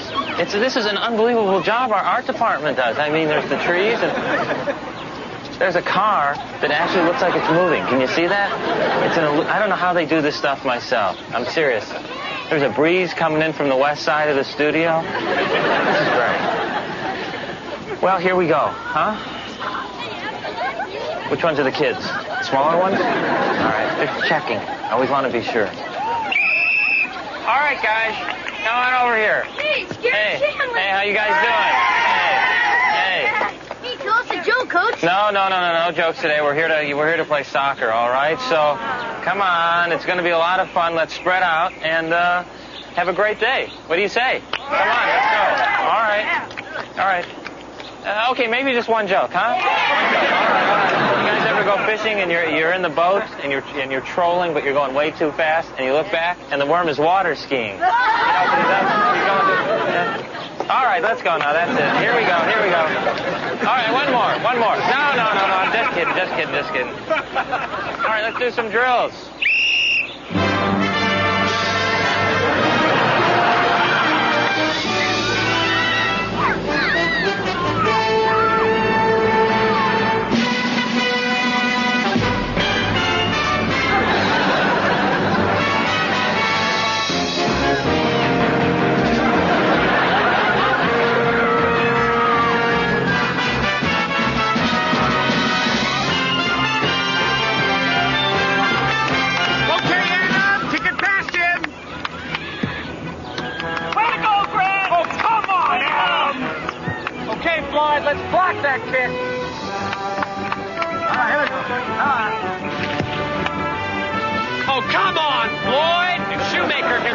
kick, you certainly can. Schumacher. Big improvement. Okay, Floyd, let's show Four Eyes there how it's really done. Yeah, please, huh? What? Come on. Hey, Floyd, look over there.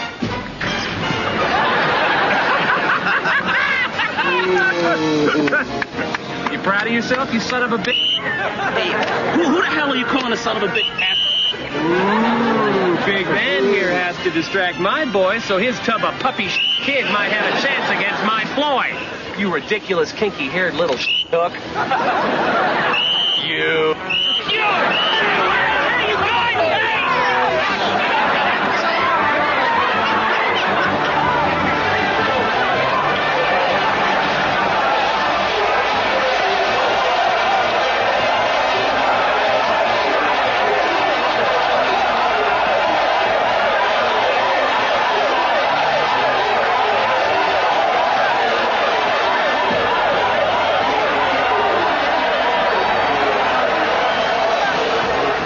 No wonder they have those soccer riots in Europe.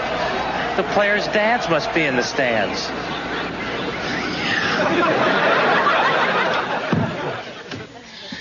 This is the worst first day a coach has ever had. I'm telling you. I should just coach for an orphanage. That's right. Then at least, that's where I belong. Then I won't have to have parents mad at me. I won't have to deal with the whole situation. No, Gary, I think that would be a big mistake. No, I'm serious. Now listen to this. Then you would be dealing with nuns and priests. Yes, and if you lost a game, they could send you straight to hell. Well, it might be a better option. Hey, Nance. Hey, Uncle Gary. Oh, hey, Grant. Hey, Grant. Hey, how you doing? Uncle Gary? Yeah. Could you draw me a warm bath?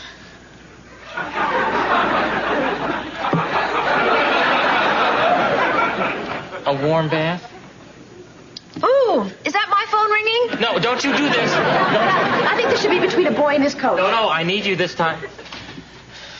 Oh, Grant, why do you need a warm bath?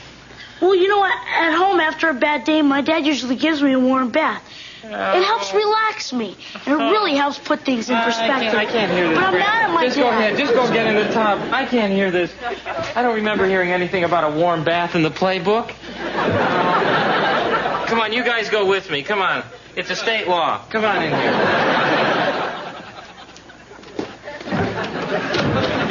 There you go. You see, there's a bath already drawn.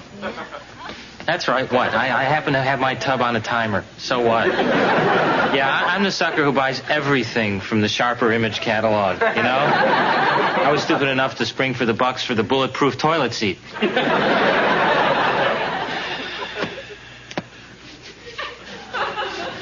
You know, in Europe you can show naked people on TV. God bless America.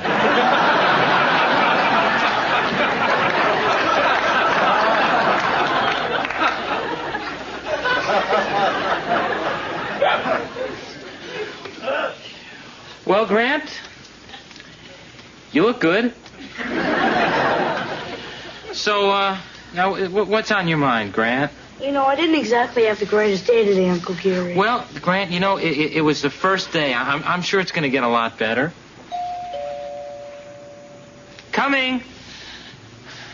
I'll come right back, I swear. Okay. No, don't touch my brush. See what happens?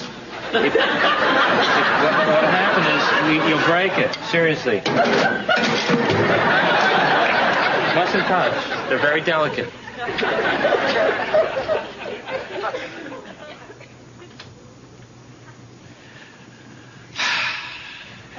Boy, I wonder if Mike Ditka has to bathe Jim McMahon.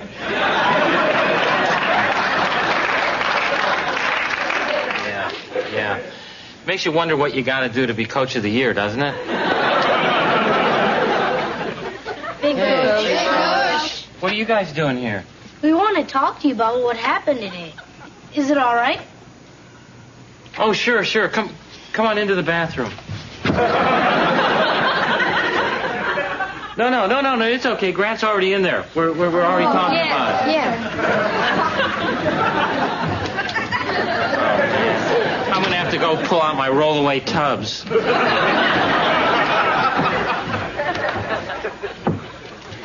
Hey, Grant. Oh, hey, guys. Hello, Grant. Hola. All right, you guys, just have a seat, huh? There you go. Boy, you think it's crowded in here now? You should be here on Hawaiian night.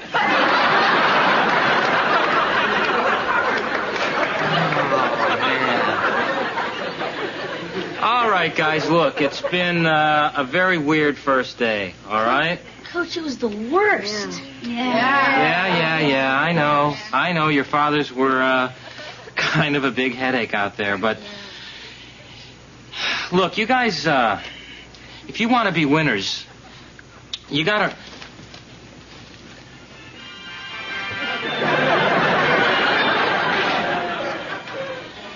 If you guys want to be winners, you're going to have to overcome a lot of obstacles, including overexcited fathers, you know? I mean, you guys got to play for yourselves, not for somebody else. Go out there and do it for you guys. If you're going to play for your fathers, you may as well quit. Coach Gary's right. You understand? That's right. All right. So it's agreed. We quit. There. Oh, no. Let me start over.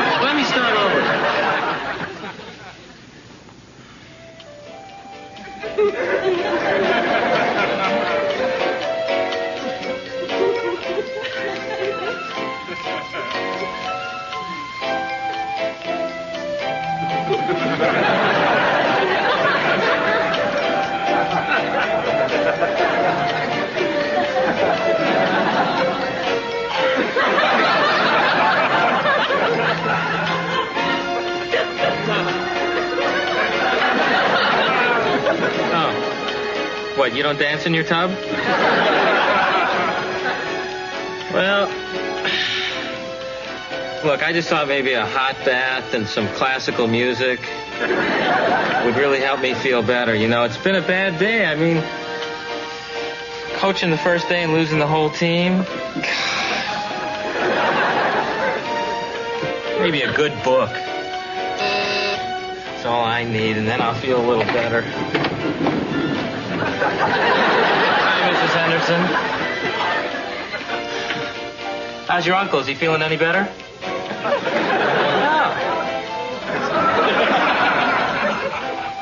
Mrs. Henderson has to keep it down. She's a librarian, you know.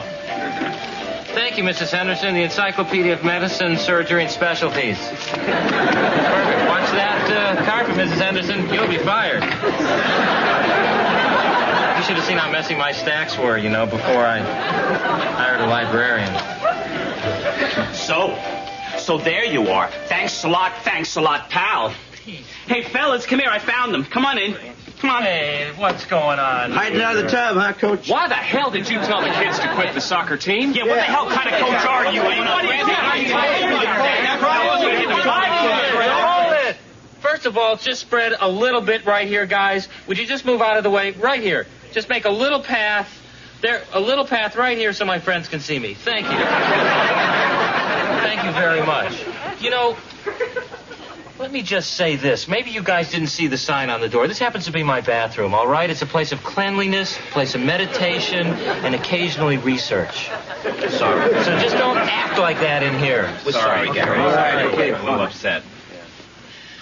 You know, and second of all, your kids didn't quit because of me. They quit because of you. What the hell are you talking about? Hey, listen. They quit because you put so much pressure on them that they aren't having any fun. I mean, come on. Maybe you're just trying to live your childhoods through your kids. Never thought of that. Maybe he's right. Yeah.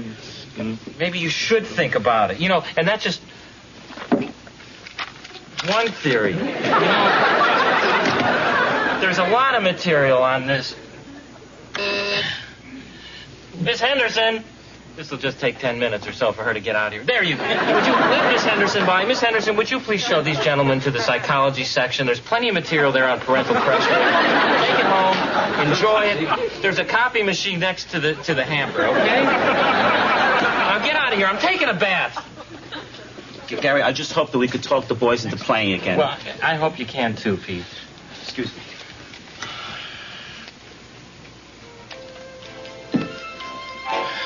Was Mrs. Henderson looking in the tub when she came by?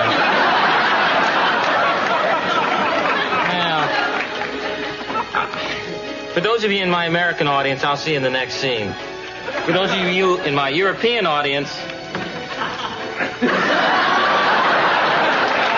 bonjour.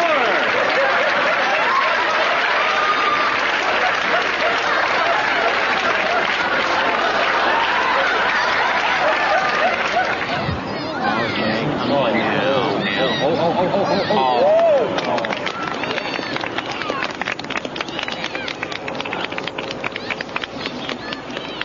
Excellent block, Schumacher. Well done, Schumacher. Well, I guess everything worked out really great. I'm really relieved. Thank God the fathers read everything they were supposed to. They read the books, and Pete even made a book report. And so I think that... Oh, Gary, a little help? Oh, sure, Grant. I'll get it.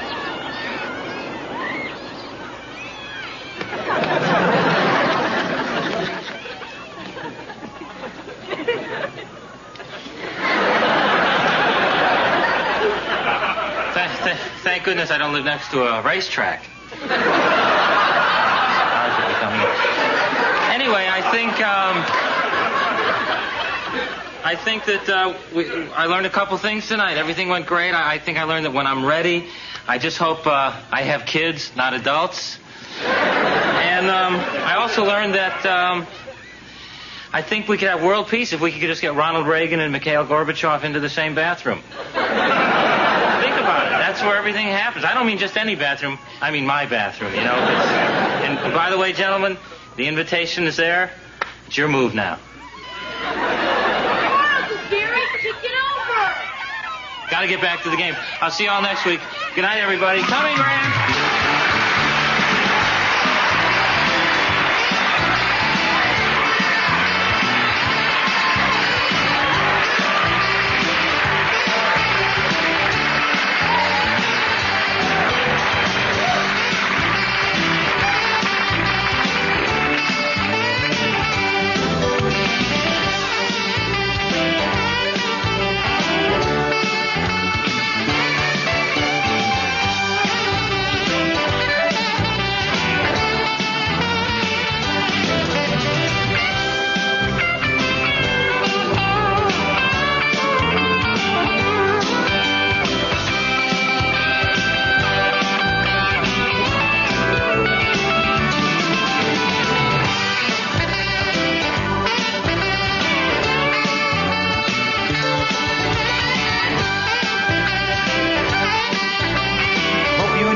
Garry Shandling Show.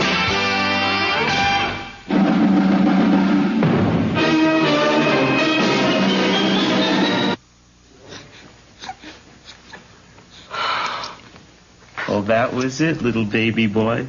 The end of the credits to the 10th show. That was the deadline for entries to the Name the Baby Boy Schumacher contest. Yes, we know. And you know what that means? You know what that means? I think I broke my arm. It means that you're going to have a real name of your own. Yes, baby wants a real name, huh? Mom, yeah. Dad, I think I broke my arm. Not now, son. Dad. Please. And you're going to have the best name ever, huh? I'm going down to the emergency room. Ma, can I take some bus fare from your purse? Sure, dear. Oh, Mommy and Daddy can't wait to call you by your real name. Because we love you. We love you very, very much. Yes, we do. Yes, we do. What's Gary up to next? Well, take a peek as Gary peeks in on all his neighbors. Look, he's wearing a big man's shirt and panties. Basically the same thing I have on right now. Yes, it's a beautiful day in the neighborhood. Gee, I'm no aviation expert, but isn't Jackie breastfeeding a baby on national television? It's kind of like Our Town on the next episode of It's Garry Shandling Show, only on Showtime. 1 week from tonight. Come on.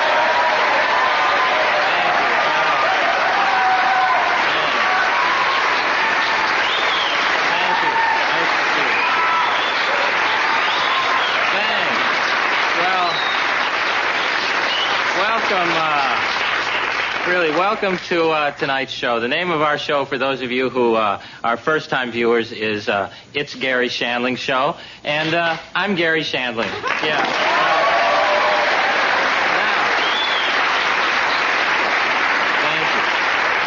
Now, to those of you who want to know a little bit more about me, and I know there's probably one or two of you, this is the living room where I normally come out at the beginning of each show and do an opening monologue right from those steps over there. Yeah, or what I thought were jokes. You know, it's very tenuous, really. And but tonight there's no pressure on me whatsoever because tonight it's such a beautiful Sunday afternoon that I thought we'd just take a stroll around the neighborhood and see what everybody else is up to. Well, that idea seems to appeal to you, so, well, maybe you've never been in Sherman Oaks before. It's really a lovely, quiet community, and, hear the birds? Those are the same birds you hear when Popeye knocks you out. Isn't this a lot less painful? Seriously.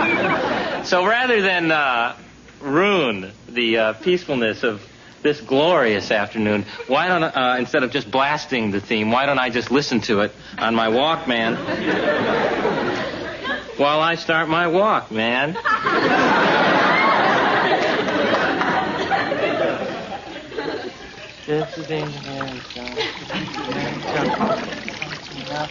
If I would write his theme song, I'm almost halfway finished. How do you like it so far? Garry Show.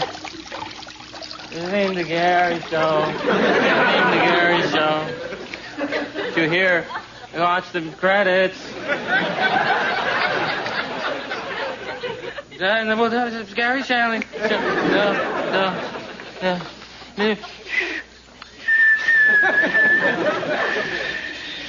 This theme, the Garry Shandling Show. Well. Now, this is my platonic friend, Nancy. That's right. You can applaud if you like, because...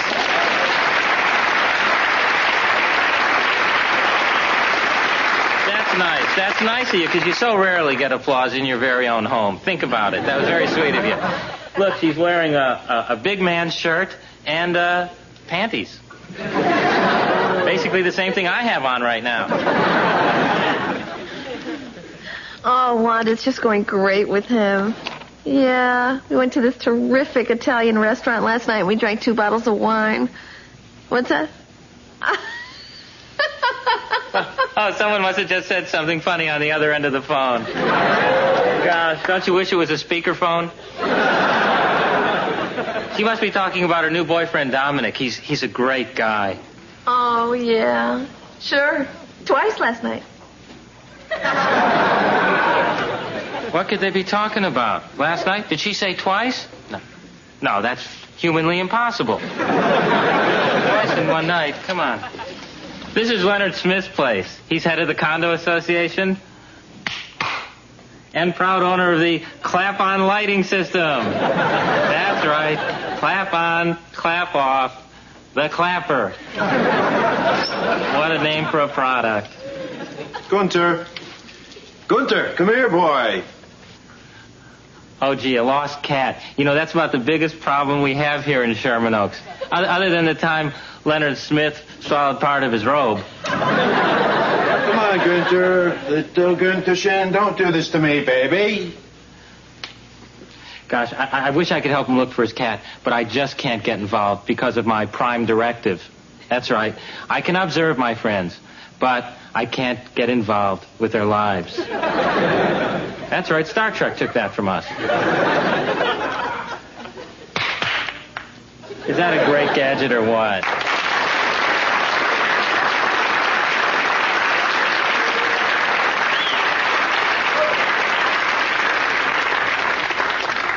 Nice feeling of power for you guys, isn't it? To be able to do that? Anyway, let's go see the Schumachers. They live a couple blocks away, and we can take my bike. This is my 12-speed Nishiki. This is my, with an orthopedic seat. Come on, on, don't laugh. It helps me, really.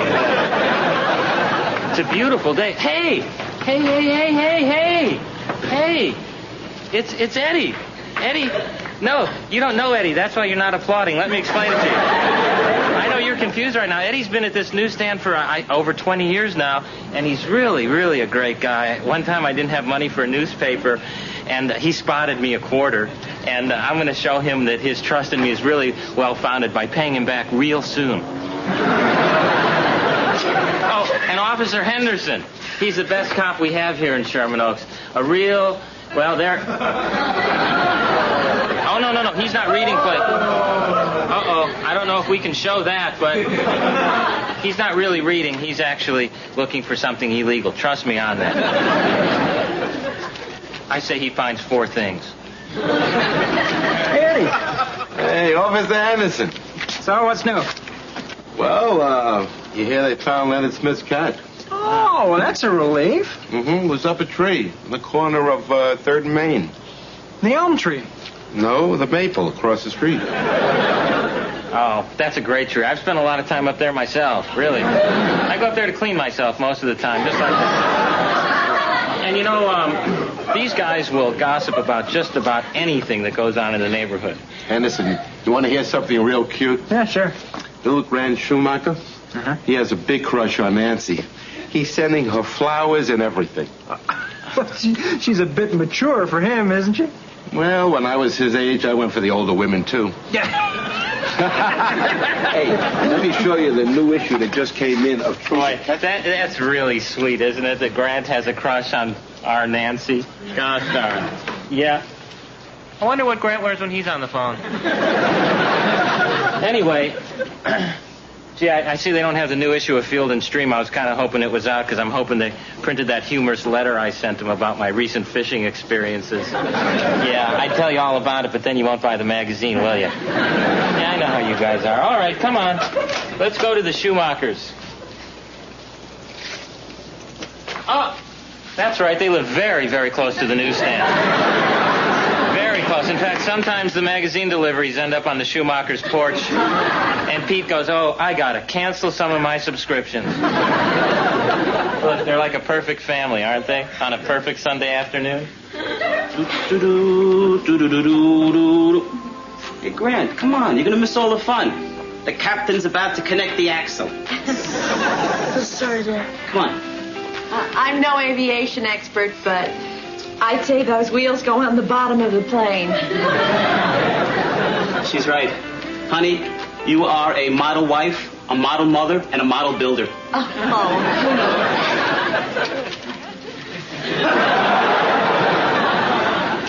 Gee, I'm no aviation expert, but isn't Jackie breastfeeding a baby on national television? Dad, could we finish this a little later? I'd like to go to the park and clear my head. Okay, sure, Yeah? son. Oh. Yeah. Okay. We know what he has on his mind. You know, Nancy, the older woman. Just make sure you get back in time to do your homework. Right. Oh, homework. I hated school. I was the worst at taking exams. You know, once I took an exam and the question was, the Earth was once covered by glaciers. When was that? I put in the winter. You can read that one in Jack and Jill. I send in all my jokes. Really. He seems so distracted. And his grades are off. Honey, I'm worried about our son. I am too, Curly Bear. You don't think he could be slow, do you? Boy, I wish I could put their minds to ease by telling them, you know, that Grant's just going through a cute little schoolboy crush. But I can't get involved. You know, I'm really stuck. Come on. Let's just go over to my mom's. Come on. She's making taffy. Boy,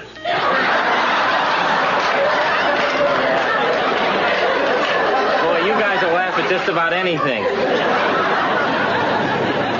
Okay, now for a little trick riding. This is something you don't normally see me do. One hand. Thanks so much. Really. Okay, wait. No feet. No feet. Yeah, don't tell my mom I ride like this. She'll take my bike away. Oh, I wonder who sent me these. Yeah, I'd kind of like to know who sent them, too. I mean, somebody sends you flowers. Yeah, I'd like to know who sent them. You know what I mean? Oh, right. Hey, what? What? You're more interested in this little lover's quarrel than seeing my mom make Pappy? Well, maybe you're right. Come on, Tom. I know you sent them. You sent the flowers and you sent that candy. Yeah, the candy. Very romantic. Don't be embarrassed. I didn't send the flowers. I really didn't. You didn't? Uh-uh. Well, who did? Nancy, the heat is on. Love me. Come on. That me is not me. That's not my me. There's another me. Huh? We all know it's Grant Schumacher. Are you seeing somebody else? Because I don't want to get into this any deeper if you're hiding something from me. Of course I'm not seeing so. Would I ask you who the flowers were from if I didn't think they were from you? Come on. Then why are you getting so defensive, huh? I'm not getting defensive. No, wait a minute, mister. You're overreacting. You're jealous. Jealous? Yeah. Me?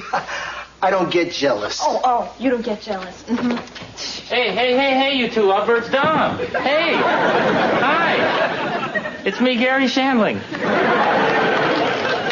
Say, gee, I know I'm really not supposed to meddle, but I just can't let this senseless argument go on when I know exactly what's going on. Look, I was just driving by, and I heard you two guys shouting, and it's such a nice Sunday afternoon. Come on, cut it out.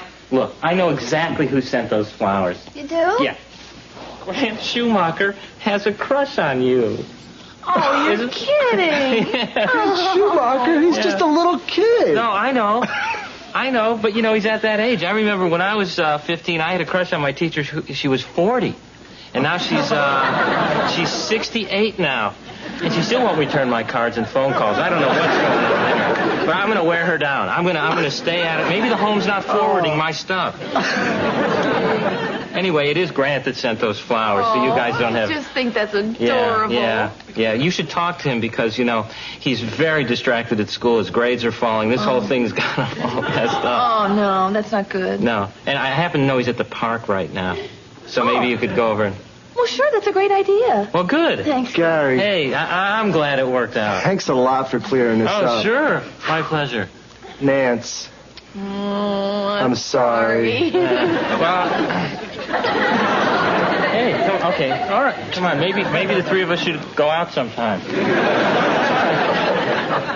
Well, it looks like I can be of no further help here since I didn't bring any tongue depressors. All right.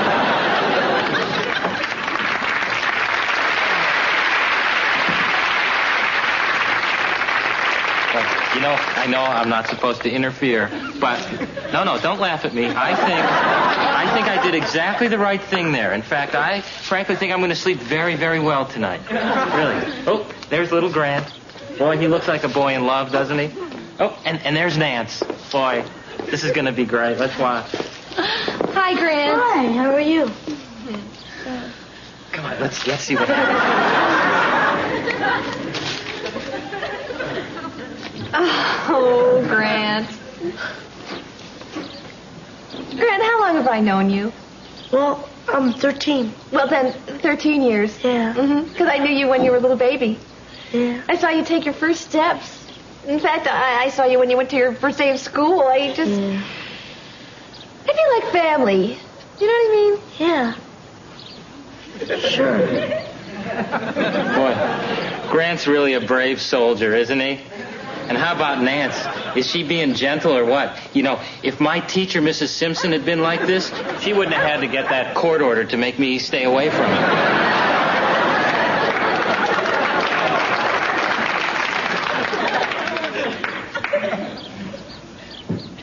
Grant, there comes a time in every boy's life, and, well, of course, every girl's, too, where, you start to notice the opposite sex. Oh, wait. I've already had this talk with Officer Henderson. Oh, no. Yeah, I'm sure you... Well, of course. Yeah. No, Grant, well, what I'm trying to say is that... I'm really flattered that you have a crush on me. Aunt Nancy, I don't have a crush on you. Oh. Where'd you get that idea? Come on, it's okay. Gary told me. Don't be embarrassed. And I think the flowers were really lovely. I didn't send you flowers. I sent them to her. Who? Oh, my girlfriend, Nancy.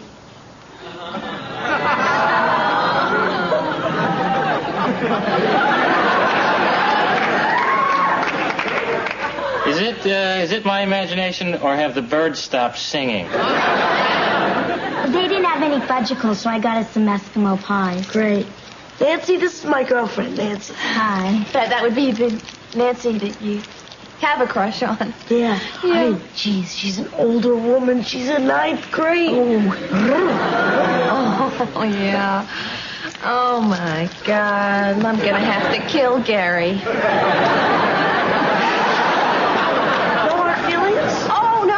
No hard feelings. Congratulations to the two of you. You'll excuse me, won't you? Bye.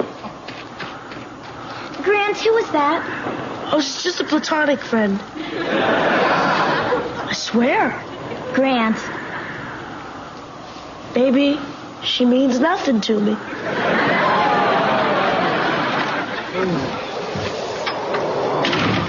Boy, the weather sure has changed since the start of the show, hasn't it? But that's okay. Cold weather gives me a chance to rub my arms, and I kind of like it, quite frankly. You know, once in a blizzard, I actually got to third base with myself. That's right. I look forward to winter. Give me a break. Don't moan with me. Don't moan on me. Seriously. Let me have my fun. Gary. Dan. Why did you tell me that Grant Schumacher sent me those flowers? I just humiliated myself in front of him. I don't know how to apologize. I've been there myself. I've been the other girl in that situation. It's a very awkward circumstance. So embarrassing. Nice job. Oh, great. Here it comes. Grant. Nice job. Little Nancy dropped me like a hot potato because she thought I was coming on to giant Nancy over there. Yeah, see what you've done? No, I didn't. Okay, Mr. Smart Guy. Who are you protecting? Dominic. If Grant didn't send the flowers, who did? I wasn't protecting anybody. It's just that You have some explaining to do, Pete, pal. when did you come in? I didn't even see you come in. Oh, don't play the innocent, Gary. If you had just told us that little Grant had a crush on that girl, we wouldn't have thought he was You mean slow. I should have told you? Gary, we hired a special tutor. A tutor? And you deprived us of helping him at this crucial point in his ascent to manhood. Well, wait. He's got a lot of steps left. I'm still ascending myself. This change in the weather's ruined my papers, my magazine. I can't get the blame for all of this. I can't believe you. Why did you lead Nancy to believe that Grant got her the flowers that I got her? You got her? Yeah. Wait a minute. Nancy, the heat is on. Love me? Well, From you? Yeah, you were bugging me about fixing that furnace, so I finally did. Now the heat is on. Well, there you have it. It's all his fault.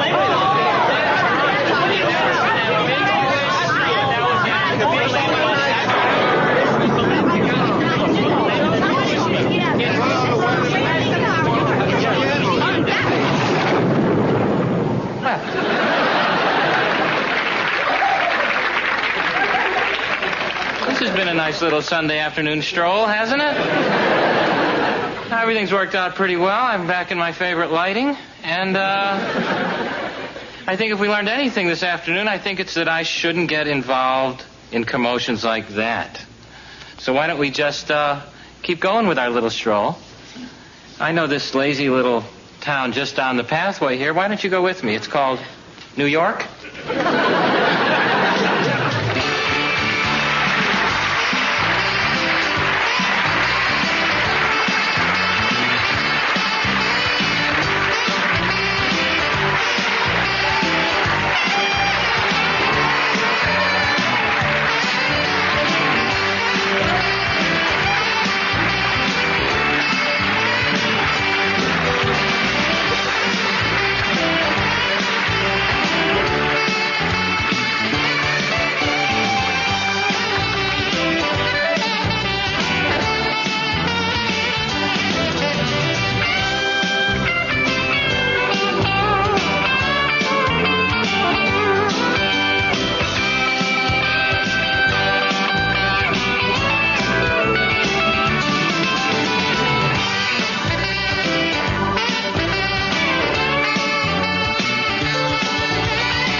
Garry Shandling Show.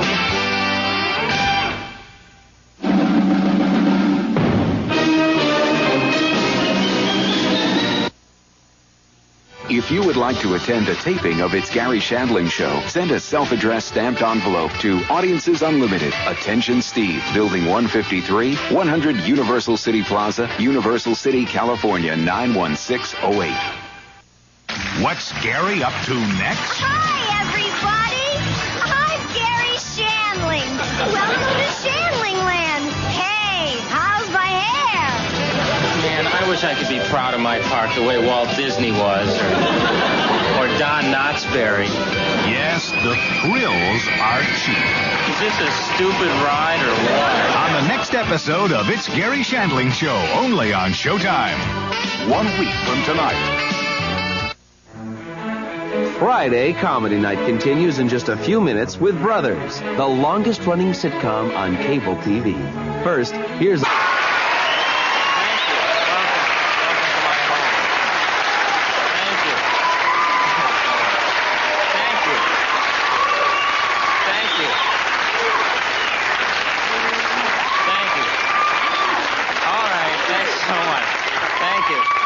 Welcome to my lovely home. Thank you. You're an excellent audience, folks. This is the kind of audience that could probably hear this monologue 2-3 times and still really laugh it up. Anyway, welcome to tonight's show, which I'm really excited about because it means we have one less to do. Proof right there. And it's really an exciting show tonight because it's kind of a reunion show from the 1960s with Pete and Nancy and my old college professor, Dr. Paul Bosgang, is going to be here. Well, I really wouldn't be so quick to applaud a teacher. He could come in and give us a pop quiz. Anyway, you know, Pete and Nancy and I were actually very inseparable in college. We were like the Mod Squad. Really. Yeah, well, you got to remember, Pete was black in those days. And, you know, Nancy was from a wealthy family. And, of course, I was Peggy Lipton. That's right. I had long blonde hair. And Quincy Jones made me cut it short like this. And then he dumped me like a hot potato.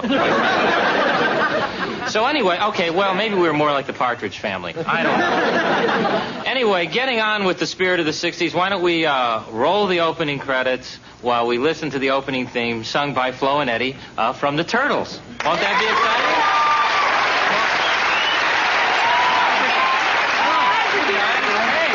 So, where's Dr. Bosgang? Oh, he's not here yet. We were just getting ready to run the opening theme. Oh, okay. Well, we'll see you in 41 seconds. Oh, no, wait. The Turtles are going to sing the opening theme. Oh, yeah, right. Like you got Flo and Eddie. No, I did. I'm not lying this time. Come on. Have a seat. Okay. And now, ladies and gentlemen, the Turtles.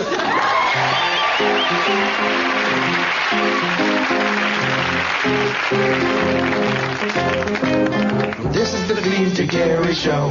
The theme to Garry Show. Garry called us up and asked if we would sing his theme song. We're almost halfway finished. How do you like it so far? How do you like the theme to Garry Show? This is the theme to Garry Show. The opening theme to Garry Show. This is the music that you hear as you watch the credits. We're almost to the part of where we start to pop off. Then we'll watch It's Garry Shandling Show. Ba, ba, ba, ba, ba.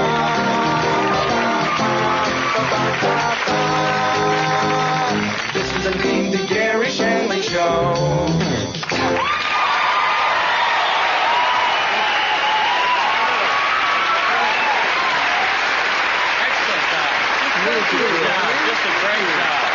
Just a great job. Next week we have a very special version of the theme sung by Siegfried and Roy. You know anyway, good job, guys. I'm telling you, this is the new single. Telling you, if we'll get in the recording studio and really, maybe the next time you come on, sing the theme, you won't need cue cards. Who knows? See you guys. Say hi to Mick for me. We will, Gary.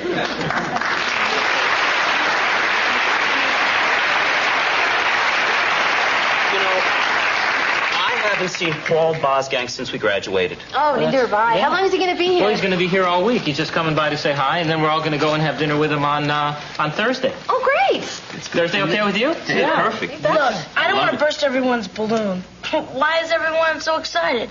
I mean, isn't this guy just a teacher? Oh, no, Grant. You know, Paul's actually... Oh, he was really a mentor.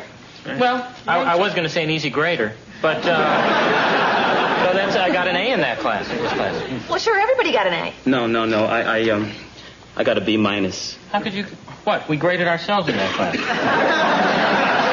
Well, I didn't like my attitude.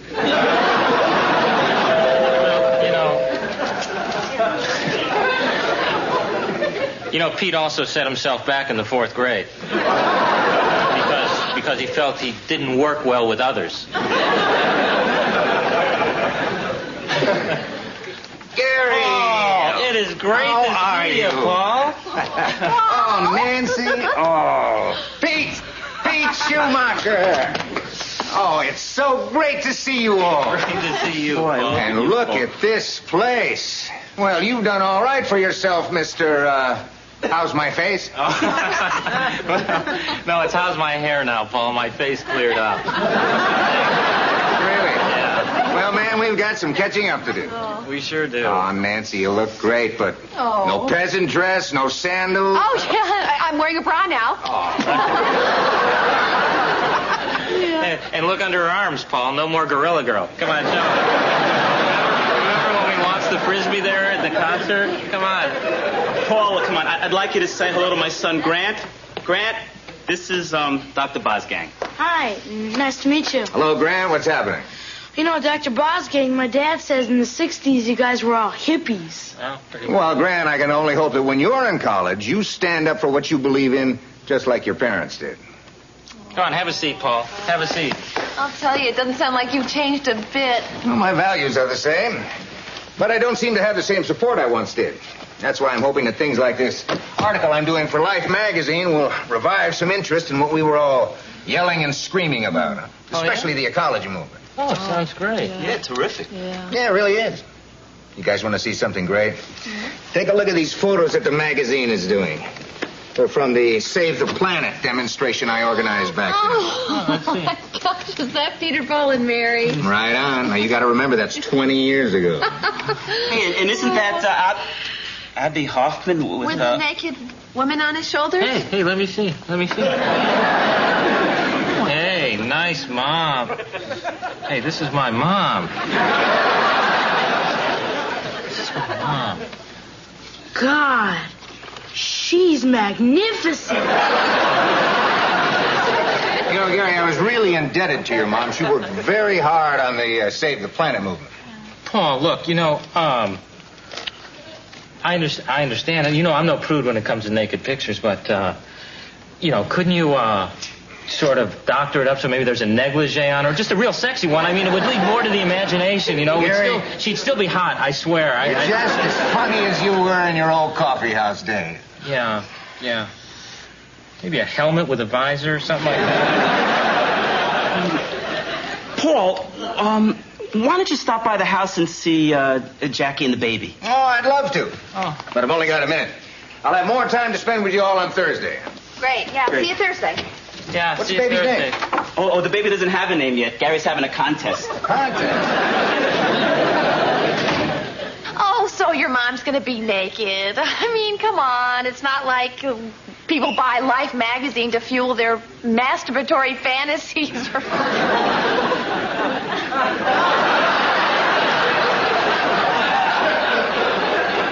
Really?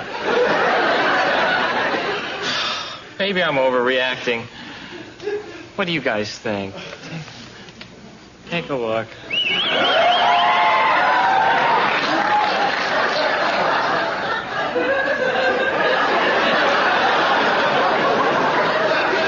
Oh, my God, did you hear that? It's worse than I thought, and I have a mature audience. Oh, no, what if Paul's right? What if this photo does bring back the 60s? Oh, my poor mom. What if it brings back the 60s? Oh, no. Wait. Oh, no. Oh, no. I know that look. No, Gary. You're not going to trip. I'm tripping out. No. I'm tripping out. Okay, all right. I'll be here when you come back around. I'm tripping. I'll be here. I'll be here.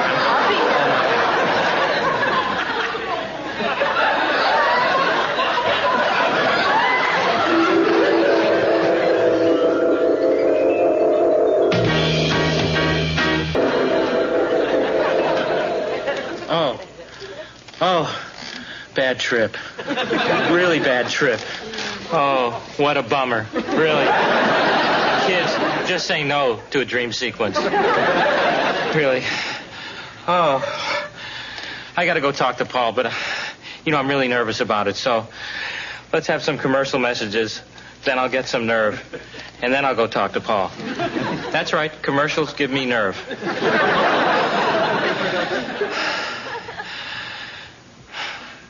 And now for you Showtime subscribers, here's something especially for you.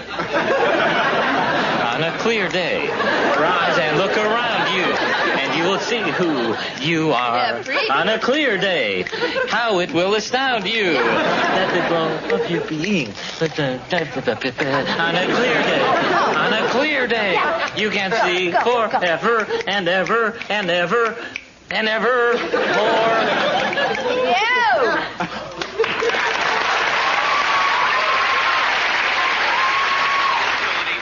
Bad at Dallas-Fort Worth Airport earlier today that planes became nearly invisible. It's open, Gary. Hundreds of feet away, whitewashed by a blanket of fog and ice. Inside the terminal, conditions weren't much better. Hey, Paul. American Airlines reported 3,000 passengers. See, you can read and watch TV at the same time. That's why the University of Arizona gave you tenure. Tenure? Yeah. Gary, when Life magazine publishes my photo captions, they're going to make me chairman of the department.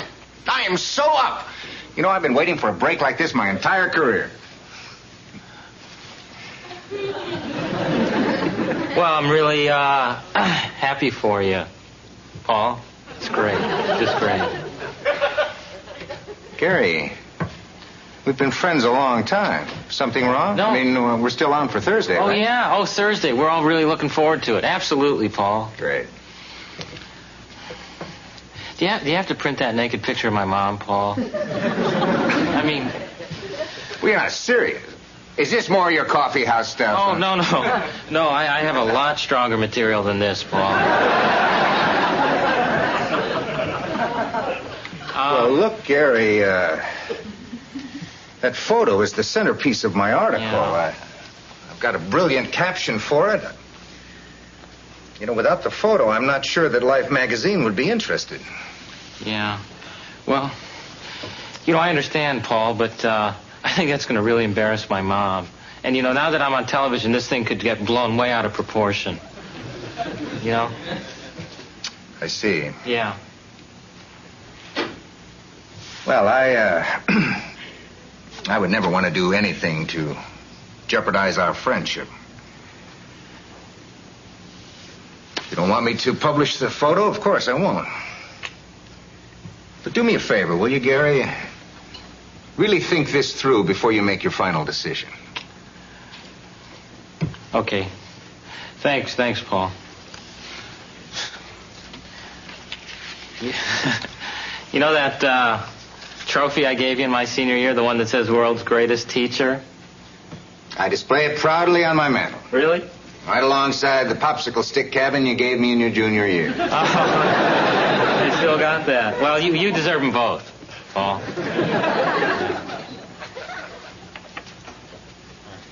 Gary, please let me know your final decision on Thursday. Oh, right, Thursday, Paul. Great.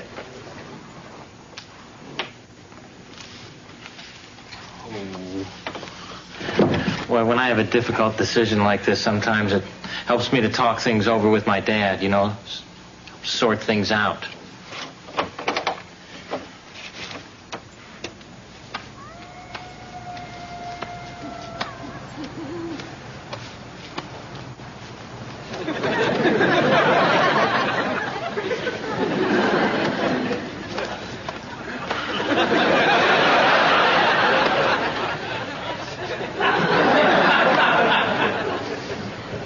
We loved him very much.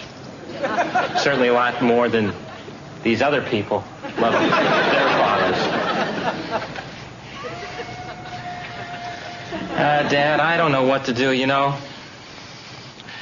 have this old friend who took these pictures, and if I don't let him print them in Life magazine, it could ruin his career. On the other hand, they're pictures of Mom. Well, now, Gary, exactly what kind of pictures are you talking about? That's right. You don't think I'd talk to this thing if it didn't answer back, do you? What kind of nut do I look like? Well, Dad, she doesn't have any clothes on, Dad. Well, completely naked? Well, no. Everything except for the part that Abby Hoffman's head is covering. And it's not a pretty sight, Dad. Oh, there she goes again. Even in death, she's embarrassing me. Look at this monument. Do you think it was my idea? Now she's thinking of adding tiki torches. Take it easy. You're going to make yourself sick again. Look, Gary, your mother's a beautiful, flighty woman whom I loved very much. I know. Like Mr. Mooney loved Lucy. You mean like Ricky Ricardo, Dad? No, that was I Love Lucy. I'm talking about Here's Lucy. You know, they lived in Connecticut. There was no Ethel. There was Viv. All right. By the way, is that still on? What? Yeah, I think it is, Dad. But, boy, he can really drift, can't he? And, the point is if I don't let him publish these pictures, it's going to really hurt him. Well, to hell with your friend Paul. Let him find someone else's breasts to put in Life magazine. You know, I can't believe this, Gary. Am I the only one who cares about the Shandling name? Now stop that picture. Now go on. Okay. Now get out of here. Okay. Boo! What? Oh. It's like talking to Casper.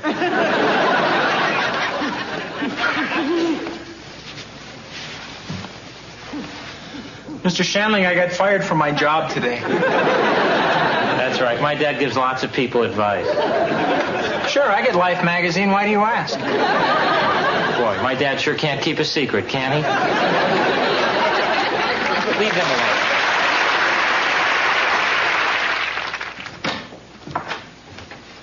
Baba. Oh, hi, Mom. I was just tidying up the apartment. Oh, is it Tuesday already? Oh, it looks great.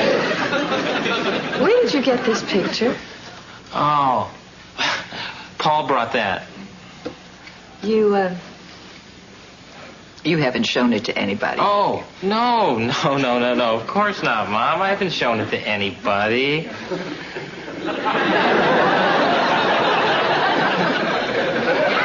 What was Paul doing with this? Well, you're not going to believe this. He was going to have this published in Life magazine. You're kidding. No. Why? Well, because he said it symbolized the Save the Planet movement and that it would rekindle all our memories of what the 60s were about, you know. Yeah. Yeah. Gosh. But I stopped him from printing it because I knew that would really embarrass you. I haven't thought of that day in, a long time. Wow. Yeah, I remember Abby was upset with me because I was wearing synthetic fibers. So I just showed him I could be more natural than he was. Oh. So that's the reason you gave me all your polyester pantsuits. Yeah. Which, by the way, I had to wear all through the 70s with clogs. Because the movement had such meaning for me. And you know what? It still does. And if I had the chance to do it again, I would. Well, what are you saying, Mom? You wish that he had printed those pictures? Well, listen, maybe it wouldn't be so bad. No, well, after all, isn't that what it's all about? The cause before the individual. No. Mom, you can't go throwing the Shandling breasts around like that. This is, you just can't. Well, in case you've forgotten, these are my breasts, not yours. No, I've always considered them your breasts, Mom, but I don't know what to tell my dad. I think he considered them ours, actually. Especially at holidays.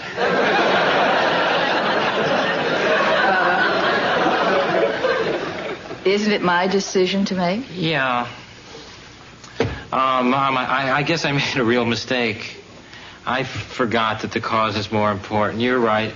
I'll call Paul and tell him that he should go ahead and print that picture. I love you, Bubba.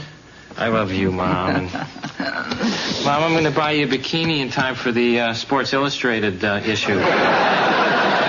I'll see you Thursday. Okay. And then on Tuesday, right, Mom, for half day? See you then. Okay, here's where we are in the story. It's 6 weeks later. Life magazine came out. And I was so proud of that picture of my mom that I bought every single issue Life magazine published. That's right, all 3.5 million copies. Really, there's another million in the bathroom. Sorry, you guys. So I'll see you all next week. Hope you had a good time. And now, the Turtles. Good night, everybody.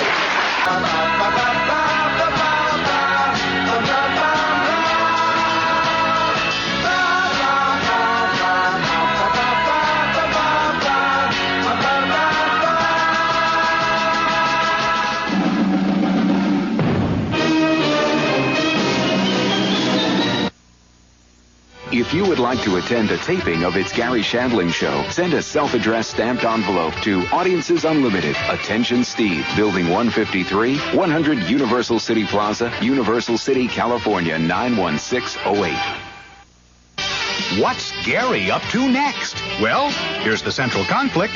Jackie Shoemaker's expecting a baby, and Pete's expecting the worst. You know, Pete thinks the father of Jackie's baby is some guy she ran into at her high school reunion.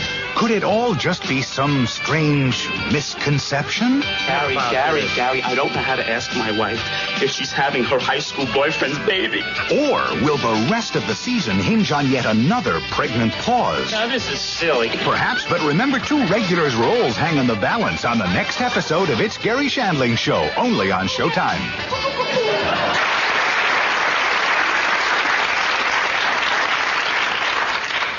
Thank you.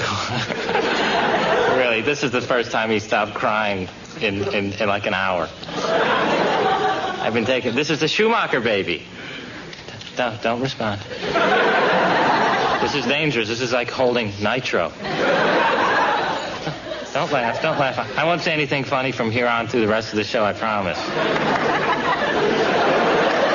Now listen, this is the Schumacher baby. Remember, we have the contest to name the Schumacher baby. We're all excited because our winner is here, and we're going to be able to tell you the name of the Schumacher baby. This is really exciting. Baby's asleep. He doesn't care. This is how you'll be by the end of the show. That's right. I'm not nursing him. Don't get the wrong idea. No. He likes me for who I am. I'm sorry. I didn't know I was going to say that. It makes me laugh. Keep it down now. I gave him some club soda earlier, but, you know, he'll start burping like a madman any second now. This thing will probably come shooting out like a bullet. Gary, this little thing. Mr. Shandling, give me back that baby right now and get on with naming him already. Oh, okay. I was taking real good care of him. Yeah, really, I tinted his hair. Gary. Don't tell me he doesn't look younger.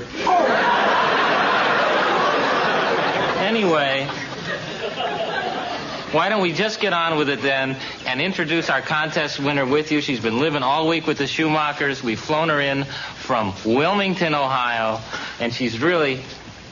Leonard, you're not the contest winner. No, I'm just going to help this very sexy lady to her feet. Well, that's nice of you, Leonard. This is her, Donna Taylor. Hi, Donna. This is so exciting. Isn't this exciting? And look, the baby's woken up in anticipation of hearing its name for the first time. Well, I can see you're thrilled, Donna. All right. Did you have a nice flight? Yes, I did, thank you. Yeah, you're welcome. All right, we're never going to get anything out of that bit, are we? No. Boy, okay. Now, Donna, everyone's waiting. Why don't you just go ahead and tell everybody the name of the Schumacher baby? Blue Suede Schumacher. Blue Suede Schumacher. Is that correct? Blue Suede. Isn't that great? Yeah. Blue, kind of like the song, kind of... That's very clever, It Gary, but is. really, what is the name? No, that's it. Blue Suede Schumacher. Blue Suede. Kind of like... Gary Shandling, I will not allow my child to go through life with a ridiculous name Don't like get that. angry at me. No, she chose the name. She wrote it down. I just selected it. I am blaming. Don't you? She's our contest winner. We are legally obligated to use the name. We are on the air. We are on the air. I think I have a solution. I think probably Donna could come up with another name. Oh, right. Well, guess that would be all right. Is that all right? Donna, how about you and me brainstorm some names over frosty margaritas over at Casa de Smith, huh? I am so sorry, Donna. Why don't you just have a seat right here? Just cool it just a little bit. Maybe during the opening theme, you can try to think of another name for the lovely Schumacher baby that the Schumachers would like. Really, I wish you luck. And maybe one that's not quite so funny yet would still warrant and justify your airfare. There you go. You know, my mother named me while she was listening to the theme from Gunsmoke. That's right. I'll bet you can't guess. My name was almost Miss Kitty Shandling.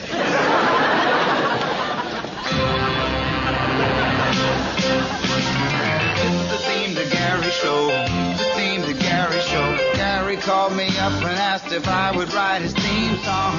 I'm almost halfway finished. How do you like it so far? How do you like the theme to Garry show? This is the theme to Garry show, the opening theme to Garry show. This is the music that you hear as you watch the credits. We're almost to the part of where I start to whistle. Then we'll watch it's Garry Shandling show.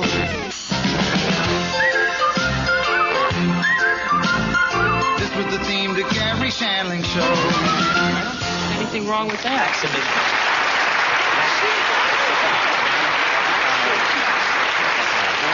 Okay. How about Saddle Schumacher? No. Saddle Schumacher. All right.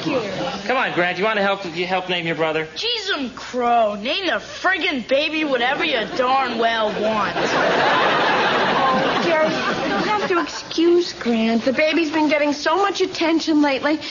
He's feeling neglected. Oh, really? Yeah. Well, maybe I can give him a little henna or something Garry, like that. will you stop that? Oh, you make an awful mother. Oh, yes, I not know. according to the lady at the fabric store. Oh. Honey, why don't you tell everybody that joke that you made up? Yeah, like anyone but Uncle Gary's allowed to tell a joke around here. Well, no, Grant, that's normally the case, but we'll make an exception tonight because we'd love to hear your joke. Really? Absolutely. Yeah. Okay. Come on, tell the joke.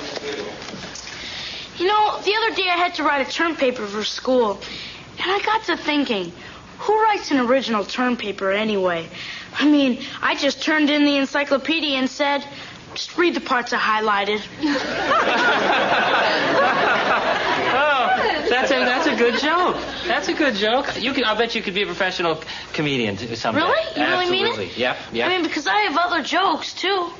You know, I've been thinking about going to open mic night at Mr. Peck's. You don't want to put yourself through that, Grant. Believe me, it's... I do. No, excuse me, just a minute. Donna, I know that you're from a small rural community, and so I thought I'd explain. Mr. Peck's is a comedy club here in Sherman Oaks. And every Wednesday they open the microphone for amateurs. Hence the name Open Mic. Thank you. I'd like to make it clear that Nancy's attitude is her own and does not reflect the way we feel about the intelligence of people from Ohio.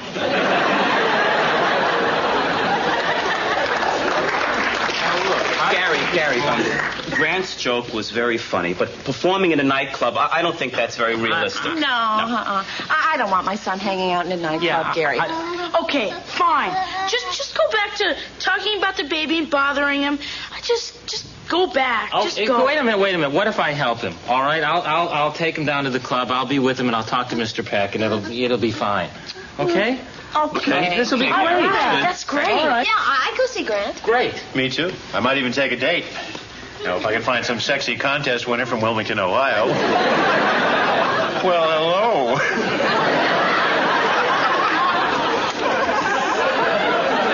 This is going to be a very long show for Donna.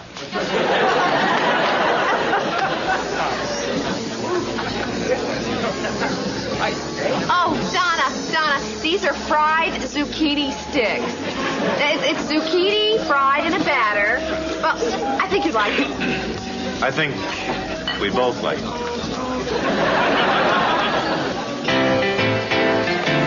Hello, everyone. Thank you. Welcome to Open Mic Night at Mr. Peck's. I'm your host, Mr. Peck. But before we begin, I'd like you to meet a celebrity in the audience tonight. A man you've seen on the Sunday Today show, Make Me Laugh. The man who proves that slapstick is not dead, Mr. Garry Funny Shandling. Hey, Garry, come on. Hey, Garry,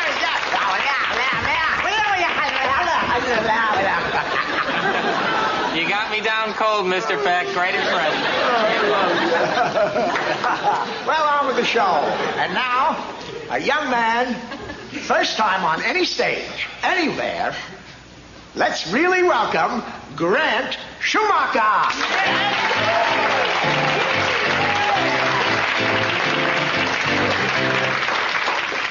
Hi, I'm Grant Schumacher. It's really nice to be here performing at Mr. Peck's. You know, I had a little trouble getting here because I had to take the bus. Did you ever notice that buses in Los Angeles have no specific routes? They just kind of roam around. You know, I think they give them the bus in the morning and say, just be back by 5.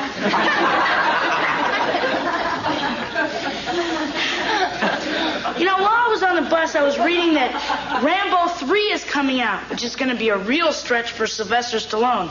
Because this time, he's going to use a verb.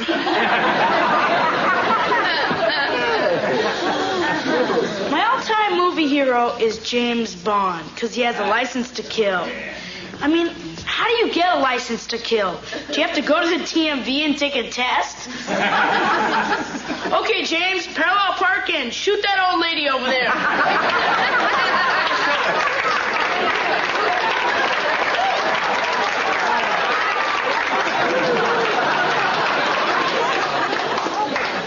I'm in the 8th grade now, and the other day I had to write a term paper for school. And I got to thinking, who writes an original term paper anyway? I mean, I just turned in the encyclopedia and said, just read the parts I highlighted. Because it's an odd Tell you, son, you were very, very funny. I'll say. Yeah, I can't believe you thought of all those things. Yeah, and you know, Mr. Peck wants me to go back up on Saturday night. And I'm going to be even funnier. That's great. Oh. Really great. Oh, that's terrific. There are so many people I want to invite. Honey, get out the Christmas card list. We'll make some calls. Hope Aunt Sylvia can make it in from London. Don't laugh. You know, and I really mean it. You know, when Grant was in the 5th grade play and Peter Pan, and Grant played Tinkerbell because he's a great Tink. All kidding aside, no one laughed harder than Aunt Sylvia. There you go. What a rush. It is, isn't it? Being on stage like that? I know. It's great. It's a great feeling. Now I understand why you called me in the middle of the night when you're on the road. I mean, when you shouted, "Oh, Grant, he likes me, he likes me, he likes me."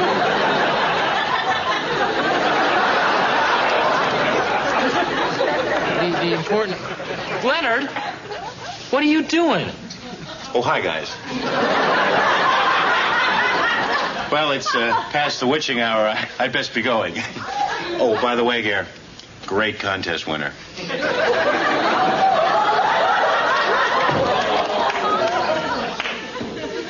I'd just like to say that Leonard's actions are entirely his own and in no way reflect this show's feelings concerning promiscuity with people from Ohio. Hi, nice to see you. Hope you enjoyed the show. Well, 5 days have passed. I guess you can tell because, well, that's right. My hair's a little longer. You got it. And you won't believe who showed up at the club. Hi, it's Sylvia, all the way from London. Oh, my little Tink. Mr. Peck, some zucchini sticks for the table? Oh, Grant's really getting carried away.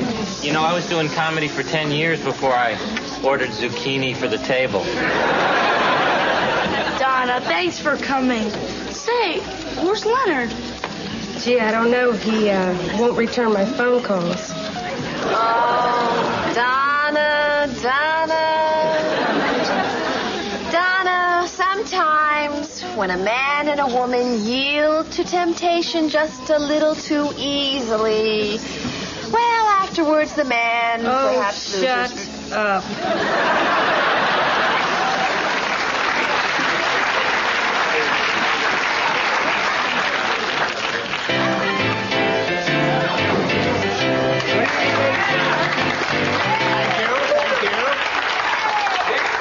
Good evening, and welcome to Saturday Night at Mr. Peck's.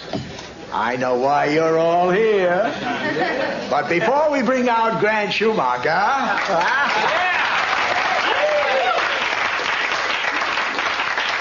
I'd like to bring out a young man you've seen on the David Letterman show. He's been in nightclubs all over the country, but this is a first for Mr. Peck's. I'd like you to give a warm welcome to David Wood.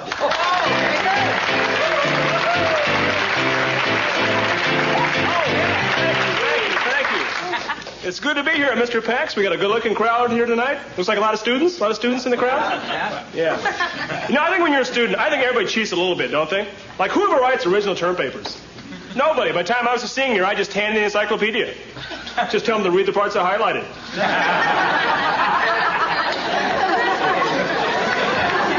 You know, and I had trouble getting here tonight. My car broke down, so I rode a bus. You ever ride buses in L.A.? You know, as far as I can figure out, these buses have no specific routes. I think the bus driver goes in, 8 o'clock in the morning, they just give him a bus and tell him, hey, be back by 5, huh? You know what, I'm reading a newspaper on the bus. I see we got the movie Rambo 3 coming up. Kind of a big stretch for Stallone. He's going to use a verb.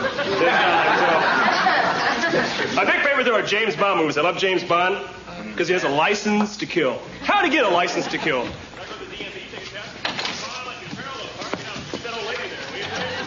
Grant, how could you do that? How could you steal David Wood's material and call it your own? I mean, are you really that starved for attention? Uncle Gary, I'm really sorry. I just made a mistake. Yeah. But my parents paid more attention to me on Wednesday night than ever since that stupid blue suede was born.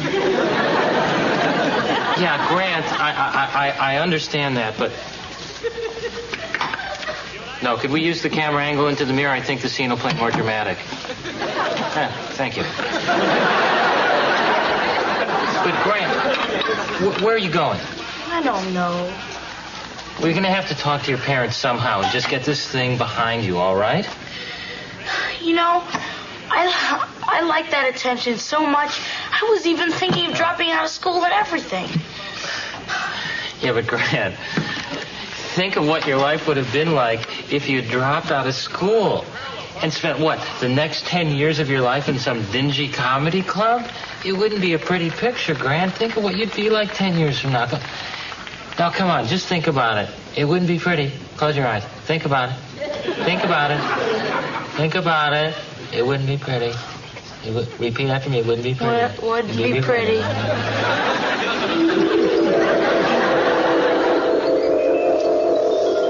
Okay, Grant. History. What president instituted the New Deal? I don't know. But I need a new deal at the comedy club. They're only paying me $50 a pop. Slimy bastards. Franklin Roosevelt. Wow. You're pretty smart. Where'd you pick that up? In high school? I never went to high school. I was on the road so much and missed so many classes, they kicked me out. Slimy bastards.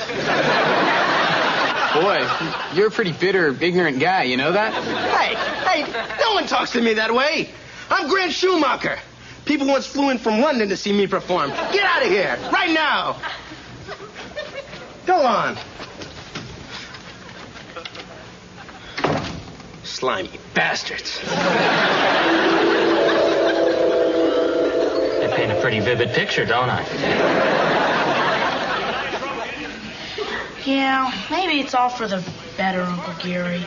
Besides, what kind of person is so starved for attention that he has to go up night after night in front of total strangers and seek their approval?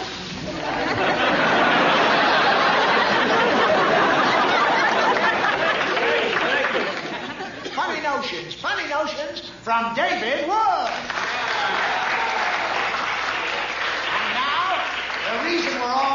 tonight, let's welcome Grant Schumacher. Hey, kid, come on. Look, I changed my mind, Mr. Peck. I'm not going on. Why, I got a house full out there. A house? Hey, a comedy club? An empty stage? An extra comic in the dressing room? Hey, the possibilities are endless. I'll go on, Mr. Peck. So I go fishing with my friend, and we have no idea what we're doing. You know, we're in the boat. We're trolling in the boat. We're going like 40 miles an hour. We're going way too fast. We look back. The worm is water skiing. He's doing tricks. He's on one hook. The worm is having fun. You know.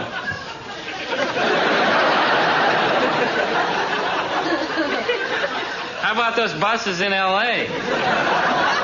Yeah, boy, I don't think they have any schedule. I just think they send them out and say, be back by 5. That's right, I've been on stage 4 hours. I'm into David Wood's material. Anyway, let me tell you what's happened in the story. All right, first of all, Leonard Smith is driving Donna Taylor back to Ohio. My guess is there'll be a long stop in Missouri. Second of all, the Schumachers agreed to name the baby Blue Suede. So that made Donna feel better.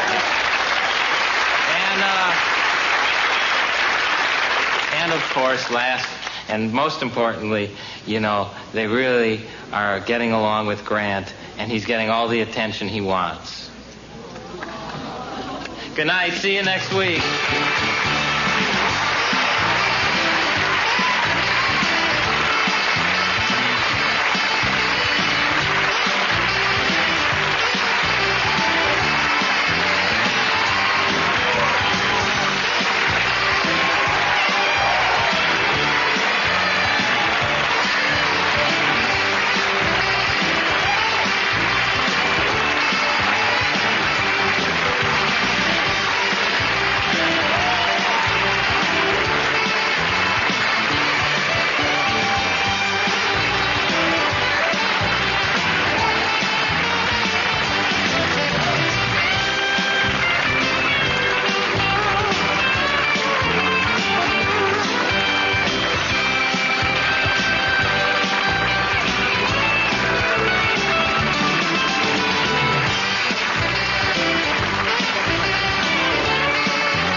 Garry Shandling Show.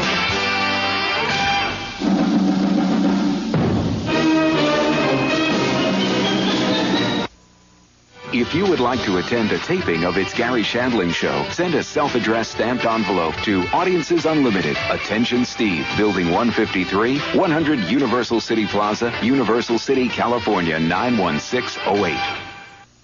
On the next all-new episode of It's Garry Shandling Show, Garry visits Jeff Goldblum. He's on our team? Yeah, sure. Well, I've never played this before. Now you're talking. All right, I've got I have no idea what... I got a puzzle for you right here. Guys, listen up. Here you go. You got 1 minute to do this, okay? So I have to convey this to them? That's right. You have to get the idea okay, on the page. I've never done this. Us. Does Garry win, lose, or draw? It's an all-new episode of It's Garry Shandling Show.